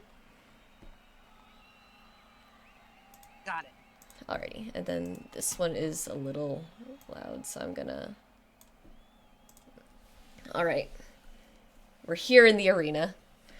Just beyond the entrance to the arena, you can hear the excited cheers of the crowd as Tarantella begins to count down to the beginning of the match. Amidst the clamor, you can hear the high-pitched whirring of multiple drones as they zip across the stadium, recording the crowd. If my lovely audience could direct their attention to the left of the arena, we have a team of adventurers from the surface world fighting for the chance to win one of my sanguine diamonds. Shouts and cheers erupt from the stands as you walk into the arena. Scattered across the arena, you can see numerous barrels with red labels on them. Compared to most of Lower Crypthaven, the arena is actually very well lit. Oh boy, it's fighting time. Yeah! On the other side of my magnificent arena, we have the monster they'll be facing off against today. The ground shakes in a steady, rhythmic pace as a towering creature steps onto the arena. Large restraints bind its many arms and legs as a group of vampires spawn walk it onto the field. The Zorn's eyes are wide and bloodshot. Ravenous snarls and shrieks sputter out of its gaping mouth above the roars of excitement from the audience. The vampires spawn previously holding the restraints are barely able to duck out of the way as they begin backing into the exit. One of them holds a hand in the air as it glows with a kind of magic. If our scrappy little adventuring team wishes to take home one of my diamonds, they'll have to snippety snip it out of this Zorn's belly. Now, let the match begin! And with that, we can close the stadium sounds and put on the combat music, which is the second link. Alright, for those... Yes, I am looking that up right now. So here's what you guys see in front of you. I'll send it on Discord as well as put it up on stream so we all know what we're looking at here. So this is what you're fighting against. And for everyone else on stream, this is what it is. That's cool. Yep. I've seen them, but I've always never gotten the chance to fight them, so this is exciting. Yeah. Fun fact, they like to eat precious minerals and gems, so this is kind of just a little pest control thing going on here. Oh, that's really funny. Alright. With that being said... Kill this thing. Yep, you need to kill that thing. I'm going to open up my iPad for notes. Can everyone go ahead and roll initiative for me? You got it. Alrighty, and then... 20 and then the bonus? Yeah, D20 and then plus your initiative. It should be at the top in that middle And it's 15. 15. Alright, so 11. 15, 11... Okay. And those are the totals, right? Yes. Yep. Alright. Just a stupid question, but does this adamantine longsword also have an attack bonus? Attack Or bonus? is this a plus? Yeah. It'll be the same attack bonus that you have for your longsword, so plus 6. Thank you. Gina, you said you rolled a 15? 13 plus 2, so yes. Alright, and then Harlow is at 11. Yep. Alright. I'm really sorry, guys, but I've got bad news for you. Can you... Oh no. Alright. Can I roll initiative as the audience to pelt the combatants with non-lethal rotten tomatoes? Yeah, go ahead and roll initiative, Addie. Okay. So, bad news. I don't think... It seems that neither of you have seen a Zorn before, and this Zorn happens to be on the larger end of the scale, standing at about 7 to 8 feet tall. And unfortunately, this does seem to catch you just a tiny little bit off guard, and the Zorn is going to charge and make an attack. Oh boy. Can I use protect? Yeah, you and Harlow are standing, I think, within 5 feet of each other, so if you want to protect Harlow, you absolutely can, which is... Protect. Alright, so you're going to impose disadvantage, if I remember correctly, right? Fighter. I'm sorry. You use your reaction to protect with your shield, right? Yes. That is your fighting style. Okay. So with disadvantage, I'm gonna have to roll twice and take the lower number now. Okay, so that is I can't see that. That is a 9 plus I'm on the wrong window again.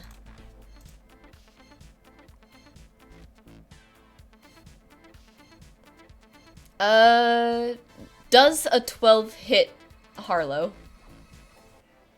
No. No? Alright. So, yeah, as the Zorn sort of... dog. Very funny dog. As the Zorn charges towards you, Harlow, Gina is able to step between the two of you, puts up her shield, and the claws just kind of bounce off the surface of it with a loud, like, ring. Thank you so Alright, and then that's going to end the Zorn's turn, I believe. So, Gina, you're up next. The music is just a tiny bit loud. I'd like to attack, and as far as I can tell, the extra attack feat should give me the possibility to roll twice. Yes, it does. So go ahead and make it the first attack. 17 plus 6, 23. 23, that absolutely hits. Go ahead and roll the damage for that. 7 at all. 7 in total. So you rolled a 2 on the d10 and Yes, 2 plus 5. 2 plus 5, okay. Minus 7. Alright. If I could... Where is the...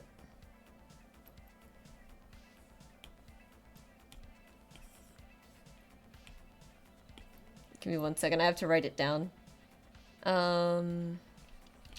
Alright. Just as you block that first attack from the Zorn, you pull out your adamantine sword, and you cut through the stony flesh, which surprises you initially until you remember what kind of weapon you're wielding, and the beast kind of like the Zorn kind of like lets out like a pained cry. And you're gonna do another extra attack, yeah? Yes. Alright. Oh, 20. Nat 20! Oh, wait, is that... 20, yeah. Nat... Yes. Oh, okay. You are tearing into this guy. So, Oh my god. Nat 20. We're gonna use... So this is how we're gonna do the crits. When you roll a Nat 20 in combat, that is a critical hit. So I want you to roll... You're going to take the max number for this first dice roll. So 10. So because of that, go ahead and roll another d10. 10.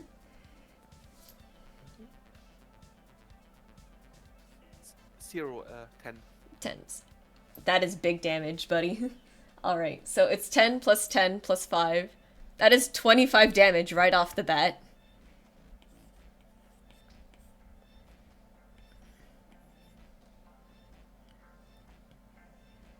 Alright, yeah. You just let the Zorn have it.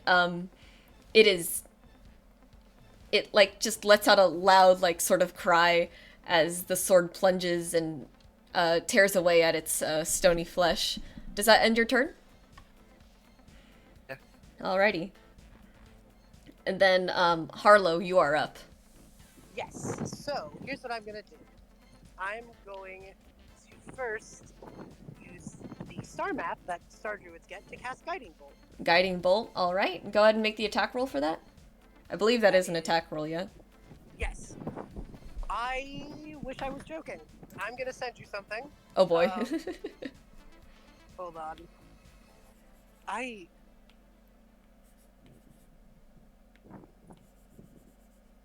So that's another crit. Another crit, oh boy. So let me roll the damage with that.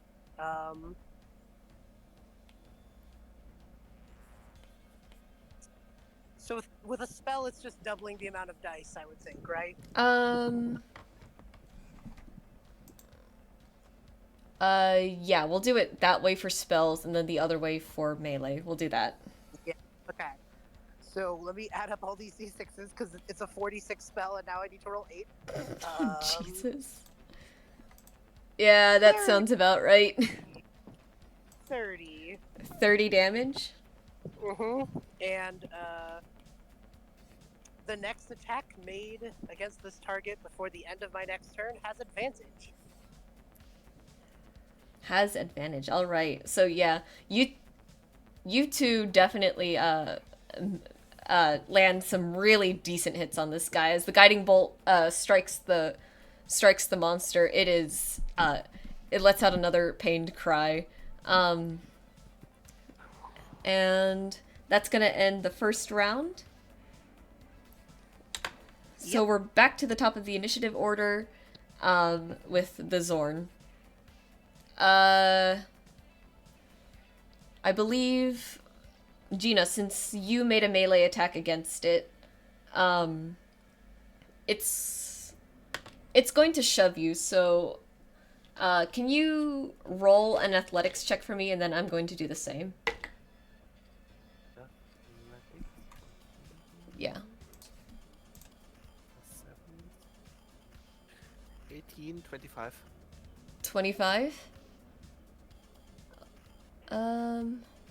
All right. Unfortunately, I did roll pretty high for athletics, and the Zorn is going to manage to shove you, just maybe like 5 feet back, and it's gonna back away, and it goes for one of the red explosive barrels.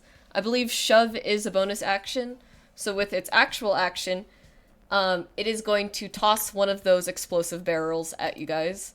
Can I have both no. of you make a dexterity save? This just a dexterity Yeah. check. Yes. 7. 7?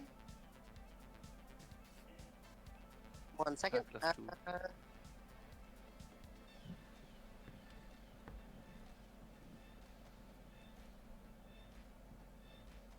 That is a 13. 13? Uh-huh. Harlow, you are able to just dodge out of the way as the barrel hits the ground around you. Gina, you are not as successful. So let me roll the die real quick. 1. 5. You take 8 fire damage. Gina. Any reduction of my armor class? No reduction of your armor class. Okay, then yeah. Noted. All right. That's gonna end the Zorn's turn. Gina, you're up. I can just attack again. Yeah, you can make the attack. Then the usual double attack. Yeah. 7 turns into 13. 13.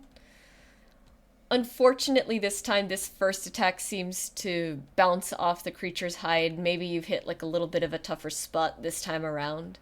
But you do have your extra attack. You can go ahead and go again. Yes. 15. 15. And that's 15 total? 15 total, yeah. Yeah. Oh, wait. You were supposed to roll that first one with advantage. I'm sorry.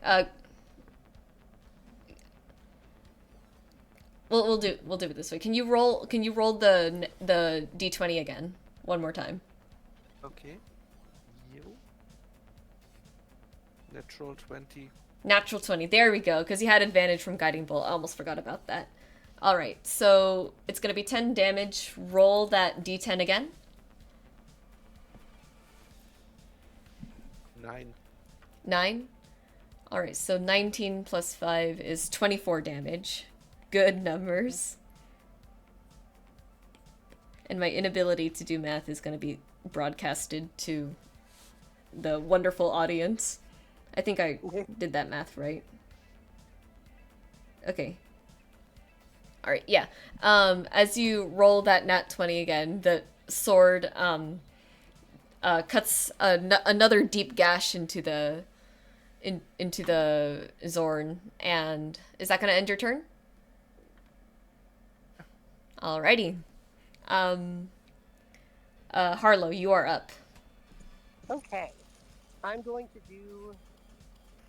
Firstly, I'm going to use as a bonus action, one of my wild shape features for specifically the way it's used in the Circle of Stars Druid to get you a starry form. Oh boy. So We'd you love can to see extend it. Let me see if I can pull the exact. While in your starry form, you retain your game stats, but your body becomes luminous, your joints glimmer like stars, and glowing lines connect to them as on the star chart. And I'm picking the Archer, where a constellation of an archer appears on you. When you activate this form, and as a bonus action on your subsequent turns, you can make a ranged spell attack hurtling a luminous arrow at targets one creature 60 feet away from you. So on future turns, I can shoot a little arrow as an extra pip of damage. Yeah, and if I'm right, that does use a Moon Druid is the only druid that gets to use the wild shape action as a bonus action, right? I think you're right. Let me check.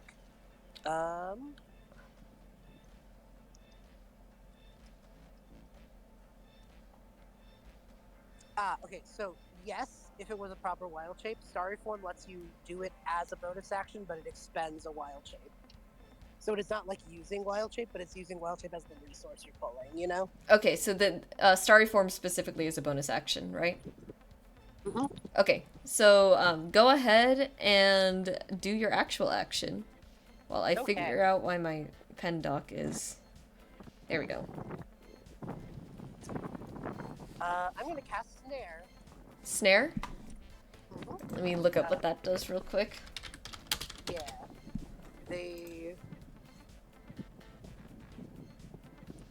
I effectively make a little trap right in front of them, where if they try and get closer to my companion, then they will have to make a save against getting caught up in a rope.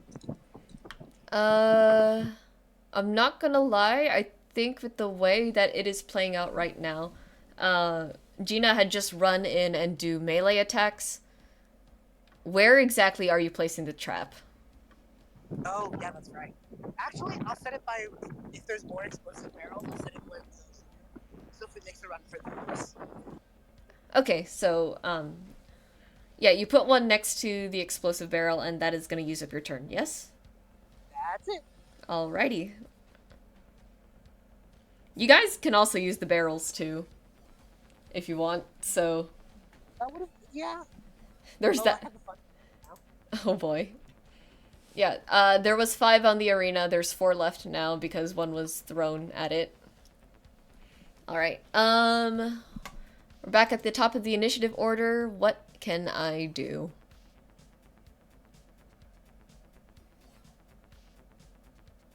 Alright.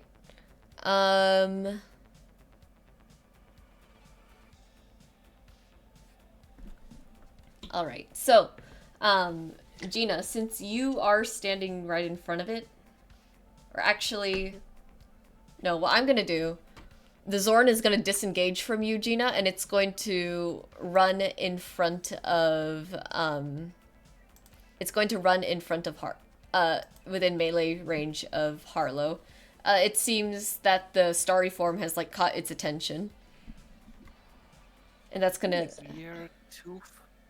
We are too far away from another for me to use protection, are we? You think so. a little bit, but at least disengaging is going to use up its whole action.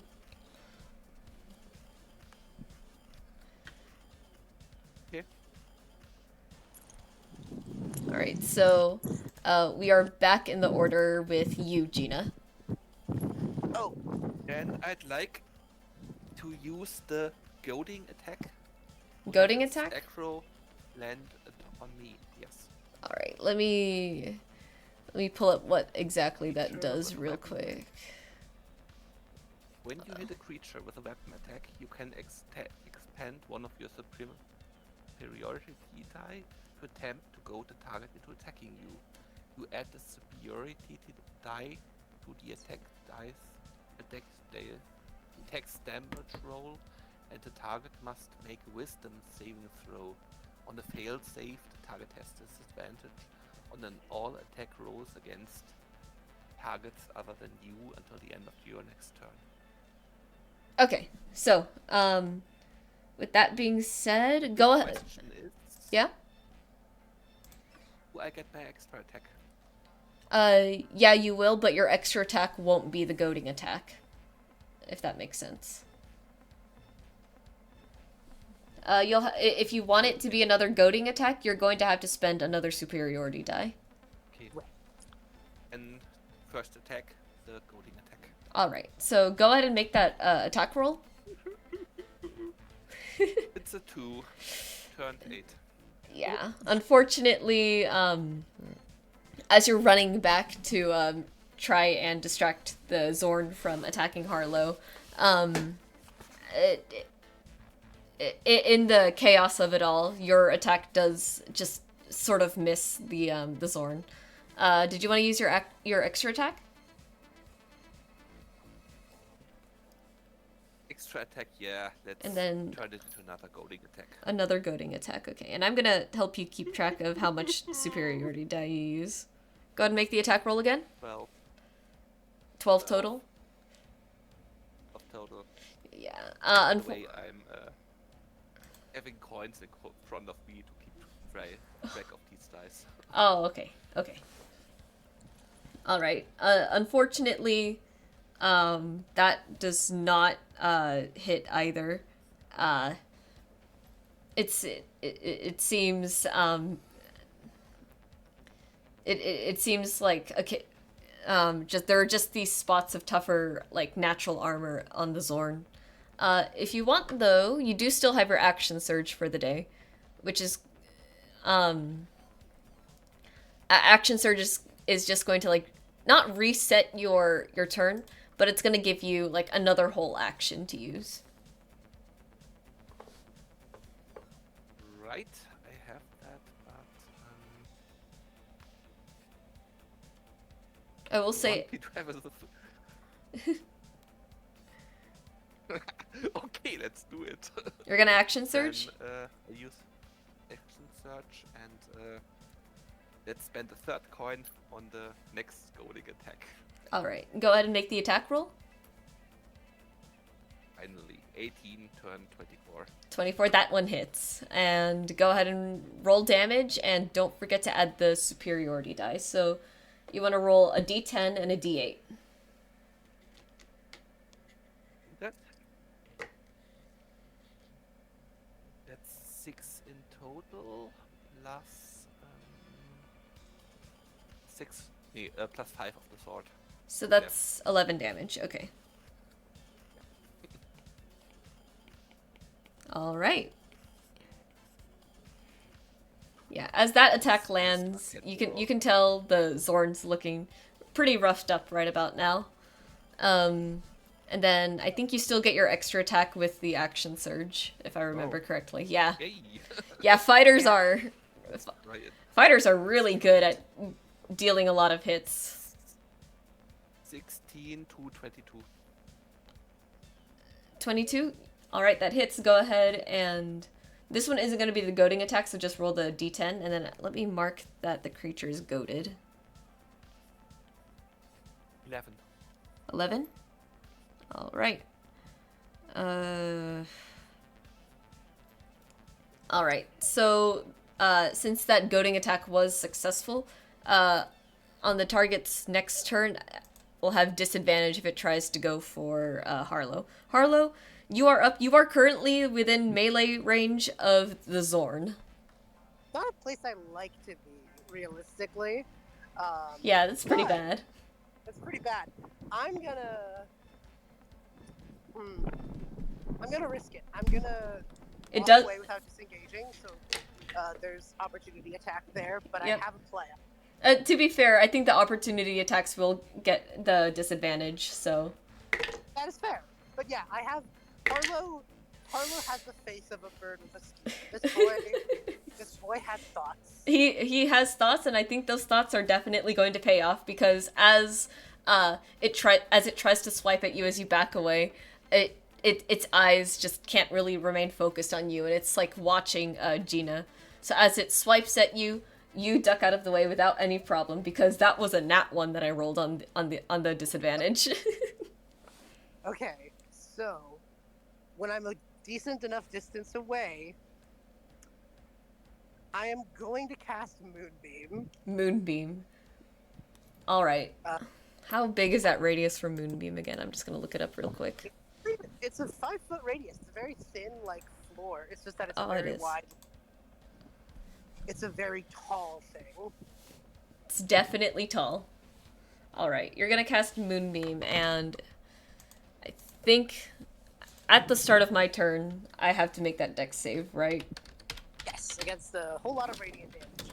Oh boy. The thing I'm going to do is, since I used some of my movement to get away, and I still have a little arrow from my bonus action, I'm not going to shoot the arrow at the Zorn. I'm going to shoot the arrow at the explosive that's closest to the Zorn. Ooh, very interesting play. Alright. So, if Moonbeam ends your turn, I think this is round 4 of the encounter. I haven't been paying... I'm not particular... I'm pretty sure it's round 4.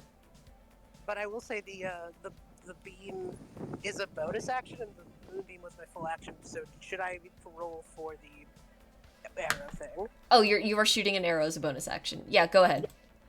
Okay, Or- that is... Wait, you're hitting a barrel, right? That's the intent, yeah.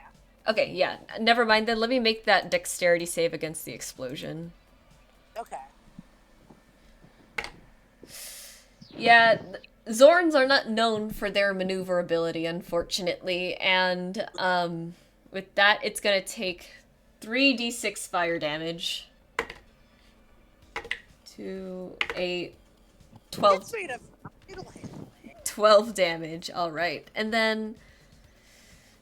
Ooh, hang on.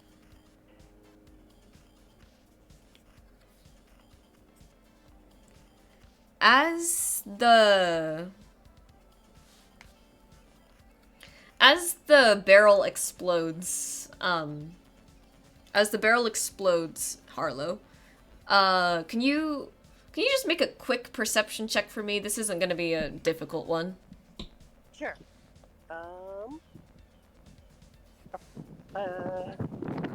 I'm very good at perception, apparently. It's been a bit since I've used this character sheet. I sure hope so. Perception is wisdom. Yeah, 15. 15? Alright, with a 15, when the barrel explodes, you notice that the Zorn's skin begins to, look, very cracked and a little bit more brittle than it was before. Ooh, okay. Alright, and that is going to end your turn. We're back at the top of the initiative order, which means I have to make a Constitution save. Yes. Alright. Thankfully, that is something that the Zorn is actually really good at. Yeah, being made of rock and all that. Yeah. Yeah. So the moonbeams don't really seem to do much to it. It kind of shrugs it off, and, let me look at the goaded attack one more time to see if I still have disadvantage imposed on me. I think so, since it was... Until the end of your next turn. Okay, yeah, so it's still disadvantage if I try to attack anyone, but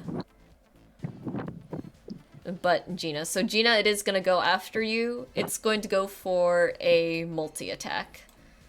So, so the multi-attack for Zorns is 3 claw attacks and 1 bite attack, so that's 4 d20s. Oh boy. So that first one is a 19 plus 6 to hit, 25. 17, 18, and 24. If I have your sheet pulled up in front of me, I think all 4 of those land, yeah? What was the target number? It was a multi-attack, so it was 4 attacks. I believe it was 25, 17, 18. Oh, the 17 might not hit actually because you had a shield. Yeah, you have a yeah. shield. So just Armor class, yeah. three of those land, I think. Because the last one was a 24. Mhm. All right. And then yeah, so as you're standing right there, it is absolutely furious right now with all the damage it has taken. and it is going to lash out at you with the 3 claw attacks and the 1 bite attack. So, it's 1d6 plus 3 per, so we'll roll 3 times. Oops, that wrong die. It's 5, 10, and 7. Altogether, you're going to take 17 damage from the creature as it swipes its claws at you, and then it brings down its sort of gaping maw at you. Or Yeah, and then that is going to end the Zorn's turn. Gina, you are up. 1 second. Okay. Please. There is this second wind. Yeah. So second wind. I bonus action. Okay, that's what I was looking for. I actually like to use it. All right, go ahead and use the second wind. 1d10 hit points plus your fighter level. So go ahead and roll the d10. 6 6. turns into 11. Yeah. All right, so go ahead and heal that 11 damage, and then go ahead and take the rest of your action. And it's the usual double attack. Double attack. All right, go ahead and make those attack rolls.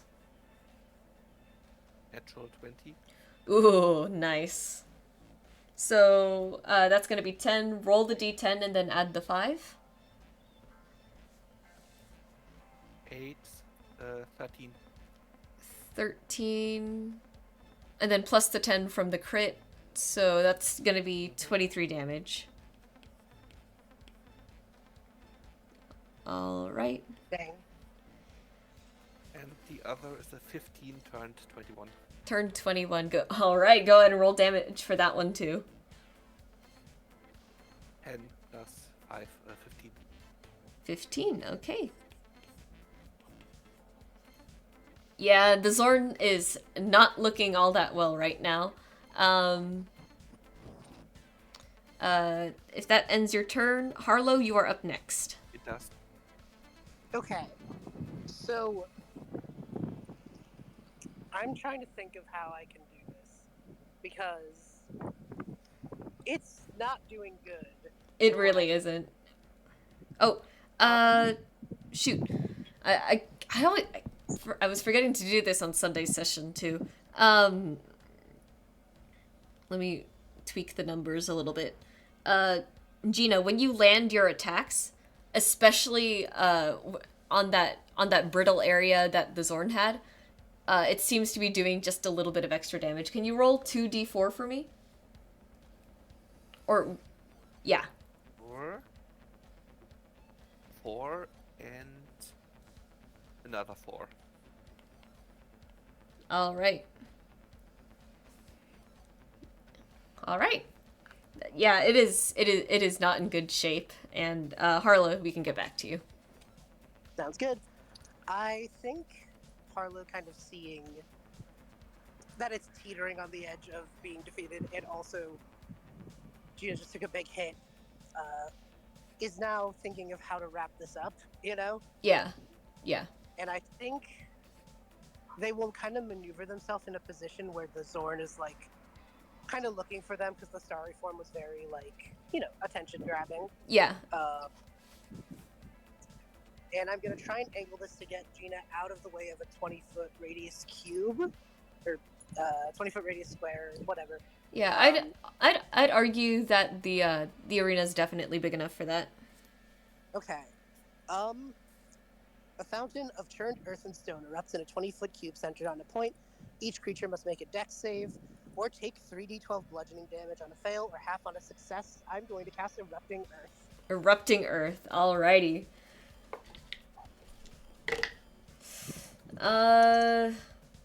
Yeah, that doesn't make it. How much bludgeoning damage am I taking? Let's find out. 26 Bye, guys. 26. Oh boy. Alrighty. Let's ask everybody's favorite question now. How do you want to do this? I think. Oh, okay. I have an idea. So the idea of erupting Earth is that it's basically a mini earthquake. Right. Harlow is going to try and time that, so that way the earthquake rattles and knocks over the remaining explosives. Very fun. That is a great way to end the show. Do you want to describe this scene any further? Sure. I think they put their spell focus on the floor and just start tapping their foot very softly. But as they do, it is amplified by the spell, and the areas that the canisters of explosives are sitting on start wobbling and shaking, and soon the whole floor is shaking, and they fall over as the spell happens, causing the earth to erupt underneath the Zord's feet. And there's one that's probably a little out of the ways, and Harlow pointedly just kind of in the last moment, for the sake of flair, shoots that last one to make it explode. Alright, it's very flashy when you do this. There's just this eruption of earth and fire and smoke powder everywhere. With that, we can end the. I'm gonna end the combat music real quick. And then we'll put the audience cheering back on. I sent the link in Discord. What am I doing?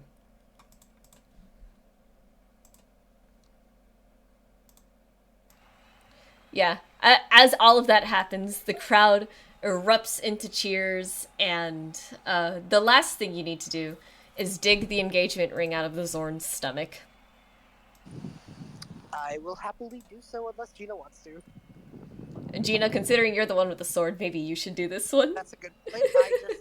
I would have to primal savagery my nails, and that would not be good. No, it would not. Alright, Gina, do you want to describe how you dig out the ring from the Zorn? It's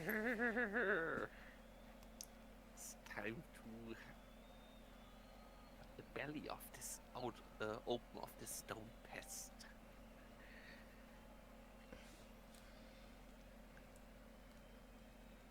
Alrighty, I imagine... Just blade in, cut, Okay. and hoping it goes well, and then grab inside. Yeah, you kind of plunge the blade into the stomach and kind of like pull it towards you so that it opens. As you dig into the stomach of the deceased Zorn, you catch a glint within its stony flesh. The ring is embedded deep between the cracks, but you manage to wrestle it out. And as you hold it triumphantly above your head, there is another just loud eruption of cheers from the crowd. And as you bask in all the applause, mist swirls around you, and you find yourself in an office in front of Tarantella.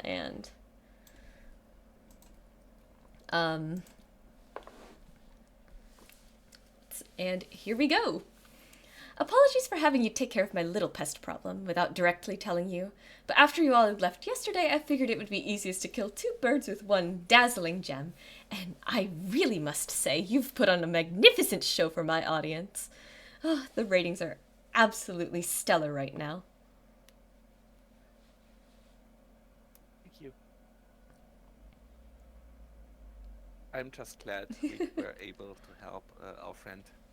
Of course, and if you could hand me the diamond ring real quick. Yeah, you hand it to her. She takes out this sort of really simple but really pretty velvet box. She places the ring in there, and it just shuts closed. Oh my god. And she hands it back to you. Well, that's my part of the deal done, and I have one more thing to ask of you.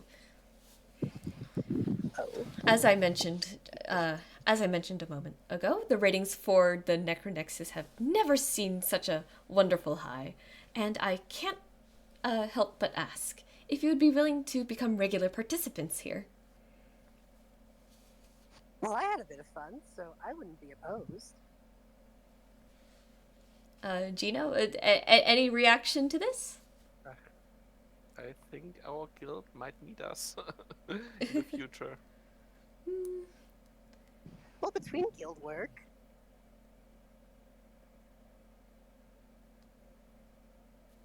Let's keep it open for now. Keep it open, of course. If you ever come to a decision, you'd know where to find me.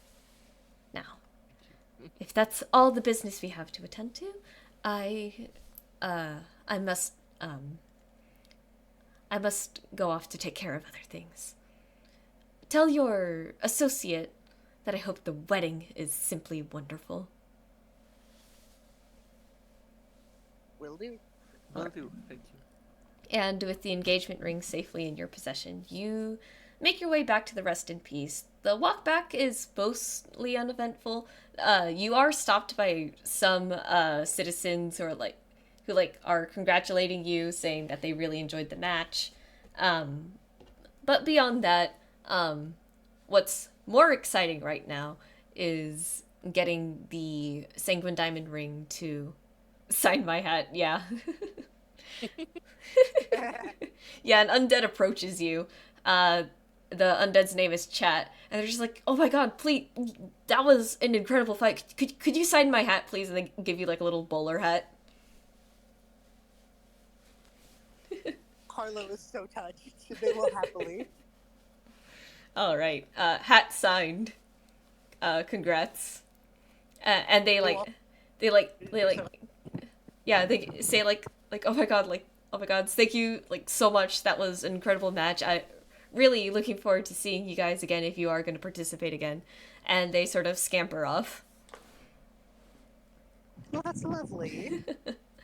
All right. As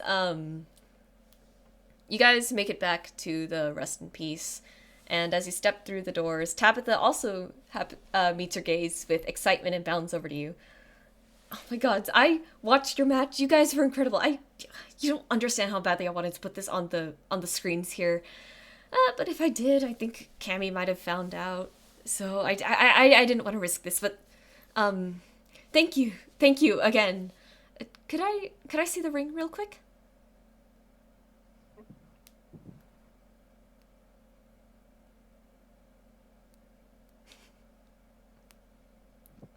Yes, absolutely. All right. You hand her the ring, and she sort of cracks it open, and she closes it, and she just squeals thank you so much. Right. So, I'll call your guildmaster about the reward, and we'll figure it out. Of course, again, anytime you're in Crypthaven, you're more than welcome to stay here at the tavern, free of charge, of course.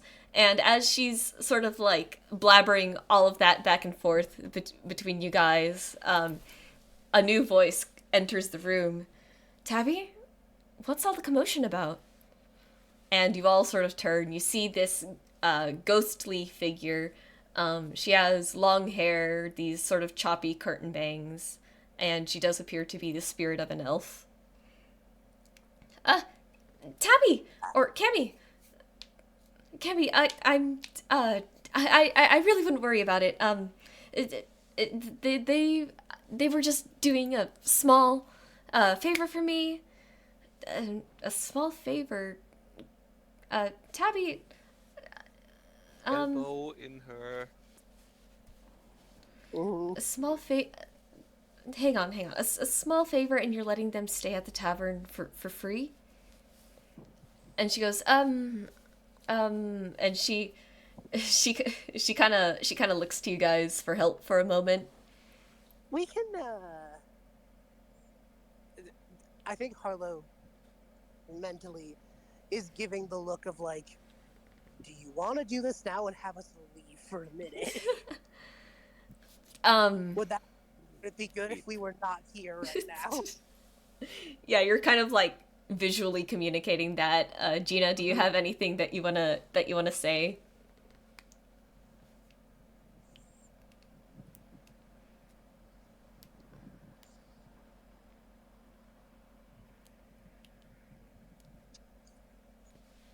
Gina, did you want to pitch in on this whole little thing?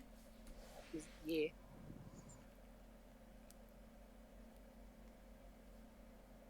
Don't want to steal her moment, so Oh, giving her a shove in in the right direction. yeah. A look that says, "Do it." Do it. Yeah. Good. Great answer, honestly. Just only Yeah. one way to explain what's been going on, I suppose. L- Yeah, the ruse is up. Tabitha realizes that she definitely has made too much of a fuss in the middle of the tavern. And Cammy has walked in on it. Mm-hmm. So she Harlow is like softly pushing Gina away from the moment. Just like let's go find a place to sit. yeah, you guys help yourselves to an empty table. And you watch the scene unfold. Tabitha just kind of shifts uncomfortably with the box behind with the box behind her back. And Cammy, I do you remember where we were back when we were alive, where things left off? Of course. Of course I do. How could I forget? Well, I I've been waiting a long time for this moment. And I don't want to wait anymore. I want to pick up right where we left off. So, Cammy Levere? And she gets down on one knee. She has her box. She opens it. Will you will you marry me? Will you marry me? And she flubs it. She absolutely flubs it. But despite like all of the scuff that just happened in front of her, Cammy, you can see her eyes sort of begin to water a bit. She has her hands clasped in front of her mouth, and she goes, "Gods, yes, yes, Tabby," and she like goes in for like a hug and a kiss, but again, Cammy is a ghost, and she kind of like phases through for a moment, and it's kind of awkward. But by the end of it, they're just kind of like looking at each other and just laughing, crying with joy. It's a very cute moment in the middle of the tavern, and the rest of the patrons are just clapping as they watch the scene unfold. I think that's better than any reward we could have gotten. If you were able to help.